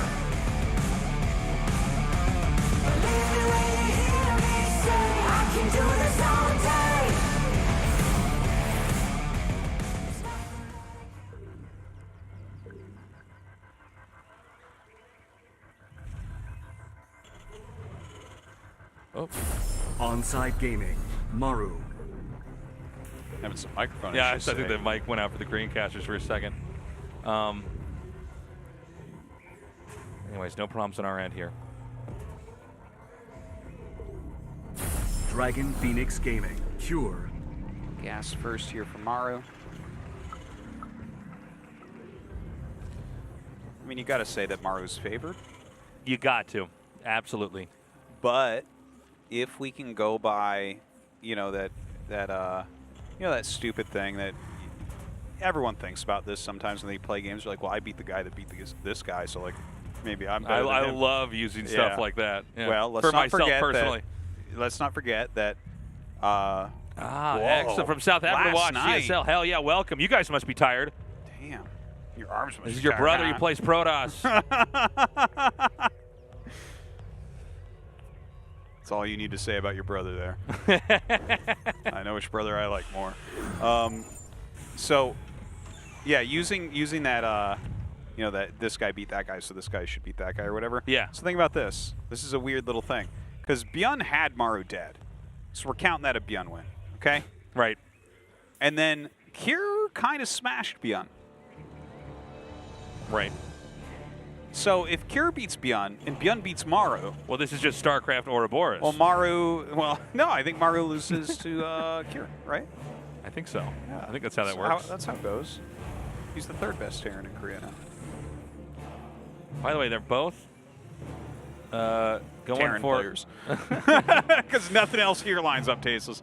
No, for a second I thought the factory at the bottom was a like a different looking command center on the production side. I don't know what else to say for a second. Yeah, I was like, so they're both hiding command centers in their main, but It's got the one command looks center skin. different, man. Dude, imagine that if you had skins that made your buildings look completely like different buildings. So the game's just unplayable. Imagine that. It's like you have a gateway skin that looks like a Stargate. The Reaper sees it, they're like, okay, I'll make a turret, and then stalkers Your building come. basically becomes like one of those butterflies that like makes itself look like it's a poison animal. Oh my god, I love the idea. So, you know, interestingly, we have a Stargate that's wedged right next to the main base of Maru, which I assume this is for, well, it could be for Hellion Drop or Banshee, I guess. Yeah, it could. I think it's going to be a Liberator. Okay. Like, I guess this would be better if they, you know. No, it is going to be Banshee. Okay, right. Banshee right away. Okay. But I think, you know, all 3 of the ideas, there's play there, right? There's opportunities that get created there. And if it's Gumio, it could have been a battlecruiser. Yeah, well, the reason I was thinking that is like a lot of early game TVTs are like Reaper Hellion against Reaper Hellion, and something like a Liberator can be really annoying if you do that. But the Banshee's a great play here as well. Let's see what he can get done with it. All right, Kier going to try to dive up this ramp against Maru. Look at that. He gets one immediately. Eats a grenade, but pushes everything back. Dude, Kier's aggressive plays so far. Doing all right, man. Look at this. He just hunts him. Okay, takes that out. Now he's going to be able to fight the Hellion. I really like what I'm seeing here. Kier is not afraid of anything, Tasteless. Okay, well, maybe he should have been afraid of those 2 Hellions, but like he's not. The Banshee is going to be coming out here, and there's like basically nothing that shoots up. Yeah, what he's doing is he's creating so much pressure from units that have to fight. He has to fight the ground to deal with him, that then the real threat's going to come and surprise him. And this is, you know, not just Banshee by itself. This is Banshee with Cloak. There is a Raven that's going to come out here. And he is continuing to try to push here. He's not doing as well with that. Throws on the grenade to try to retreat. Waiting for another Banshee. Dude, double Banshee That's proxy? crazy. This is pretty dirty. Yeah, by the way, at home he's making production. Kier is not even planning on expanding, Tasteless. Oh, yeah. This is just, there's a lot of craziness going on. Okay, the first one comes in. He can't hold it any longer. Couldn't hold it in anymore. He couldn't, Tasteless. He just had to go. And the Banshee comes in like he does have Cloak ready. A Cyclone gets started, but that is so slow, man. Counter push here. Siege Tank to meet that right in the middle of the map. I like what Maru's trying to do. He's trying to, like, basically rotate, you know, repair onto whatever Marine, SCV is getting healed up here. Yeah. Very tough stuff, losing a lot of workers so far, but he's still got more workers than Kier, who's still on 1 base. Okay, here comes in the auto turret. That could really, really be painful. Now look at this. Comes right in with double Banshee. Oh my god, he blows up the thing that hits air. Oh! Just 3 Marines! He's got to get back! Oh, he takes it out! Oh, a little bit sloppy there from Kier, no doubt. Now this is really bad because a lot of this is just hinged on the Banshee, actually. Yeah. He did not need to lose 2 Banshees. Like, I think theoretically he could have kept both, but like to lose the second one there to an auto turret, his attention was simply not in the right location. Was he making a 3rd? Okay, he was. Yeah. For a second in my mind, I'm like, well, that's it. You know, you're only allowed to make 2 Banshees in this game. So he's come back here. He's got Cloak on. Now, it was the auto turret that actually gunned it down, not the Marine, but a Cyclone's going to come out here, and that is a very solid answer to 1 Cloak Banshee. Now, again, remember, Kier is not with the command center back at home. But, dude, the push coming forward here 3 now. Ravens, Tasteless. He might be able to auto turret down these. Like, he actually was thinking about he's supply it. blocked. Oh, God, you're right. He certainly is. Okay, that was a great lock-on right there. Almost kills it off, and look at that. The disabled keep his Cyclone alive here. Okay, he targets down that one tank. Dude, the auto turret's just killing it for Maru right now. Yeah, he's not quite in there yet. He's shelling a production, so that means only one Marine at a time without an add-on here. And in fact, that could be killed off as it comes out, which means what you see from Maru is what you're going to get. And he made the barracks is now too close. In range of the tank. Kira's going to try to bleed up into the main. God. There is about to be a Banshee coming out, and only Marines for anti-air here on Kira's side. So he does get his own Banshee. Going to pull that back. He needs the siege tank really badly right now. Okay, he takes that out. That's the last tank that's going to be made for some time now. Okay, he's going to throw an auto turret down to help out here a little bit. You know, he has to commit onto the auto turret, dude. He needs his own tank, man. But if he can save the tank here, if he keeps that tank alive. Oh, God, and so many SCVs repairing. Oh, man. He saves it. He saves it. And he has his Banshee still alive. I think Maru holds. Hold on, 2 more tanks coming up. As crazy as this is. Oh, no, the tanks get up in position. He's going to lose his tank. I think that's maybe what's going to break him right there is losing that siege tank, Tasteless. I think with the tank plus the Banshee, he had potential here. Doesn't feel like it any longer. What a game, man. Great TBTs tonight. Oh my the SCVs God. are going to come forward here, but I mean, he'll hold this. Actually, maybe even not. Because he's actually got the tanks. Now it's just Marines versus a very red Banshee. Oh my God, he got the Banshee back in time. This is the craziest thing ever. And keep in mind, worker count's even here, or almost even. Yeah, not too far. And now now it drops off. down here. 18 workers remaining right now. Now, hold on. I mean, Kira has done enough damage that even though he was held here, he's killed a lot of production. Can he pool his units for a moment and then come back? I think he can. Yeah, okay, let's go big picture here because, you know, there was a lot of damage dealt there, but the worker count, it's not that far off anymore, 21 to 25.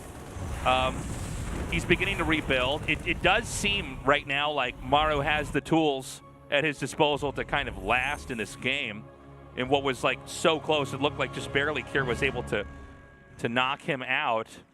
Maru's gotten back on his feet again. Wow. Wow. Okay, so Maru, he has landed his command center at that natural. He's going to have the double SCV production, which is huge. That's really what's putting a clock on Kira more than anything. Kira down to 4 mineral patches in his main base. Oof. Man. Everything getting repaired up here as well. He just lifts the command center because he knows all he has to do is hold. Yeah. Beautiful play from Maru. Yeah, Maru definitely, he knows how to handle the very nuanced position he's in. Yeah. Now, again, a lot of Ravens here means opportunities for auto turrets, but you have to make those moments work. If you don't, you've just lost anything that would have kept you in the game. I think the auto turrets are so gigantic here.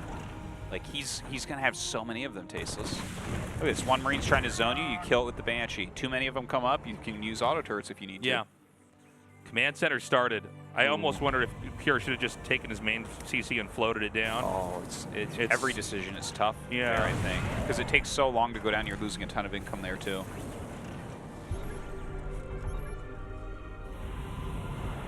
Oh, man. Sorry, how many patches in the main right now for Maru? Oh, it has to be low. It has to be getting down to the 4 that his opponent has. Yeah, that really does change the income pretty dramatically there. You can see Kira's already. Oh, hold on. I like Maru's position here a lot better right now, Tasteless, but the fact that Kira is getting this expansion up. Well, hold on. We see Maru looping around through the south, and he's going to kind of come over here. Now, keep in mind, with like 4 mineral patches, you're not really getting almost anything. Yeah. As far as income goes. So this is actually, this could be the Achilles heel right now here for Kira.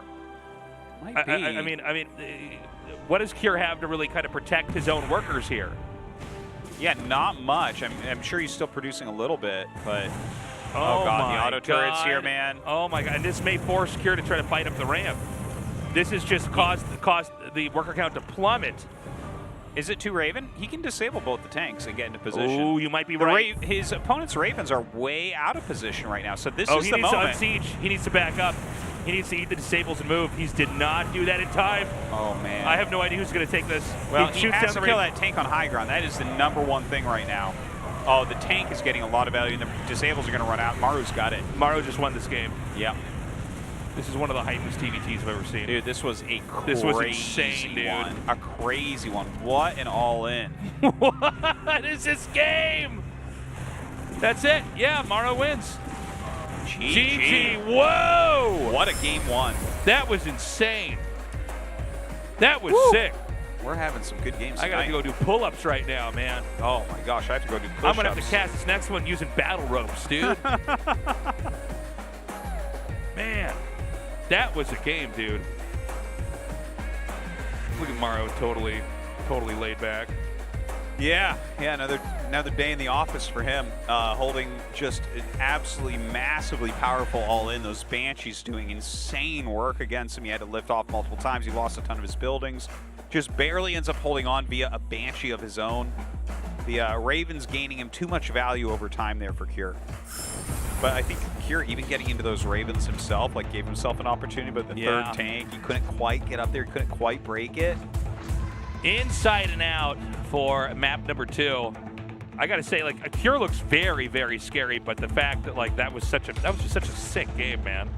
That's like one of the best games of the whole year for sure. Yeah. That was like just so crazy. That could have gone either way. Yeah. Anyways, guys, enough chitter chatter. We're gonna go into game 2 now. Inside and out. Maru versus Cure. Maru with that 1-0 lead.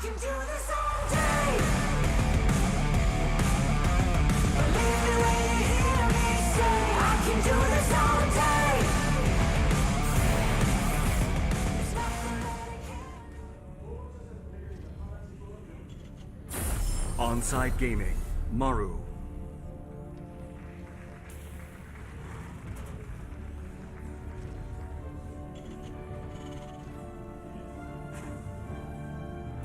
Dragon Phoenix Gaming, Cure.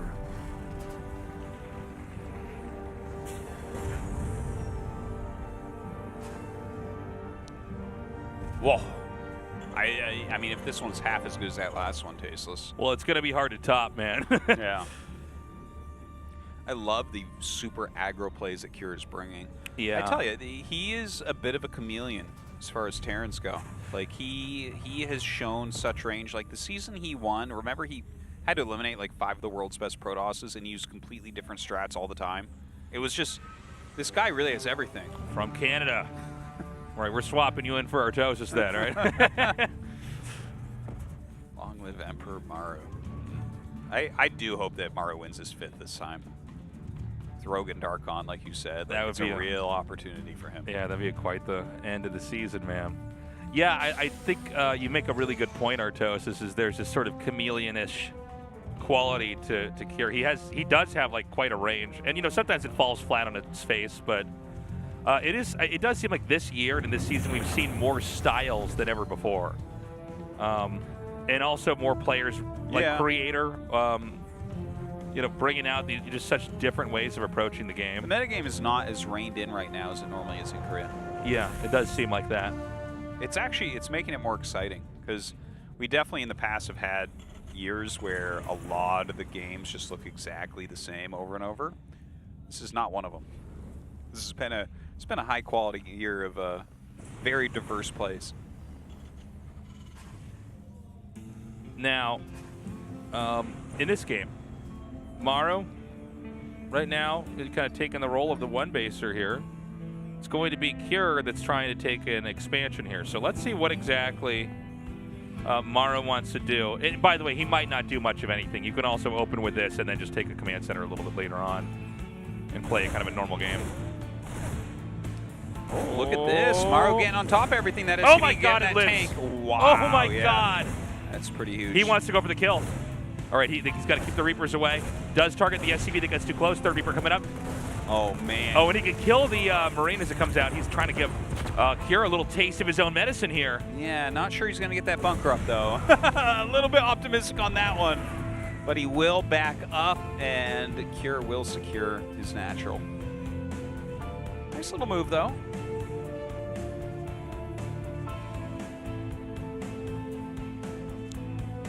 And Cure is stabilized quite a bit here. It doesn't seem like those Reapers are going to do much of anything for now. Obviously, there's the opportunity to try to run up maybe into the main and do damage there. But we do still see Reapers coming out in pairs. A very late command center has started over here. And it looks like Maru's going to try to come in once more.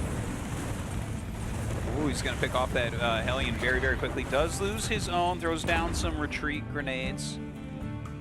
Pretty even trade there.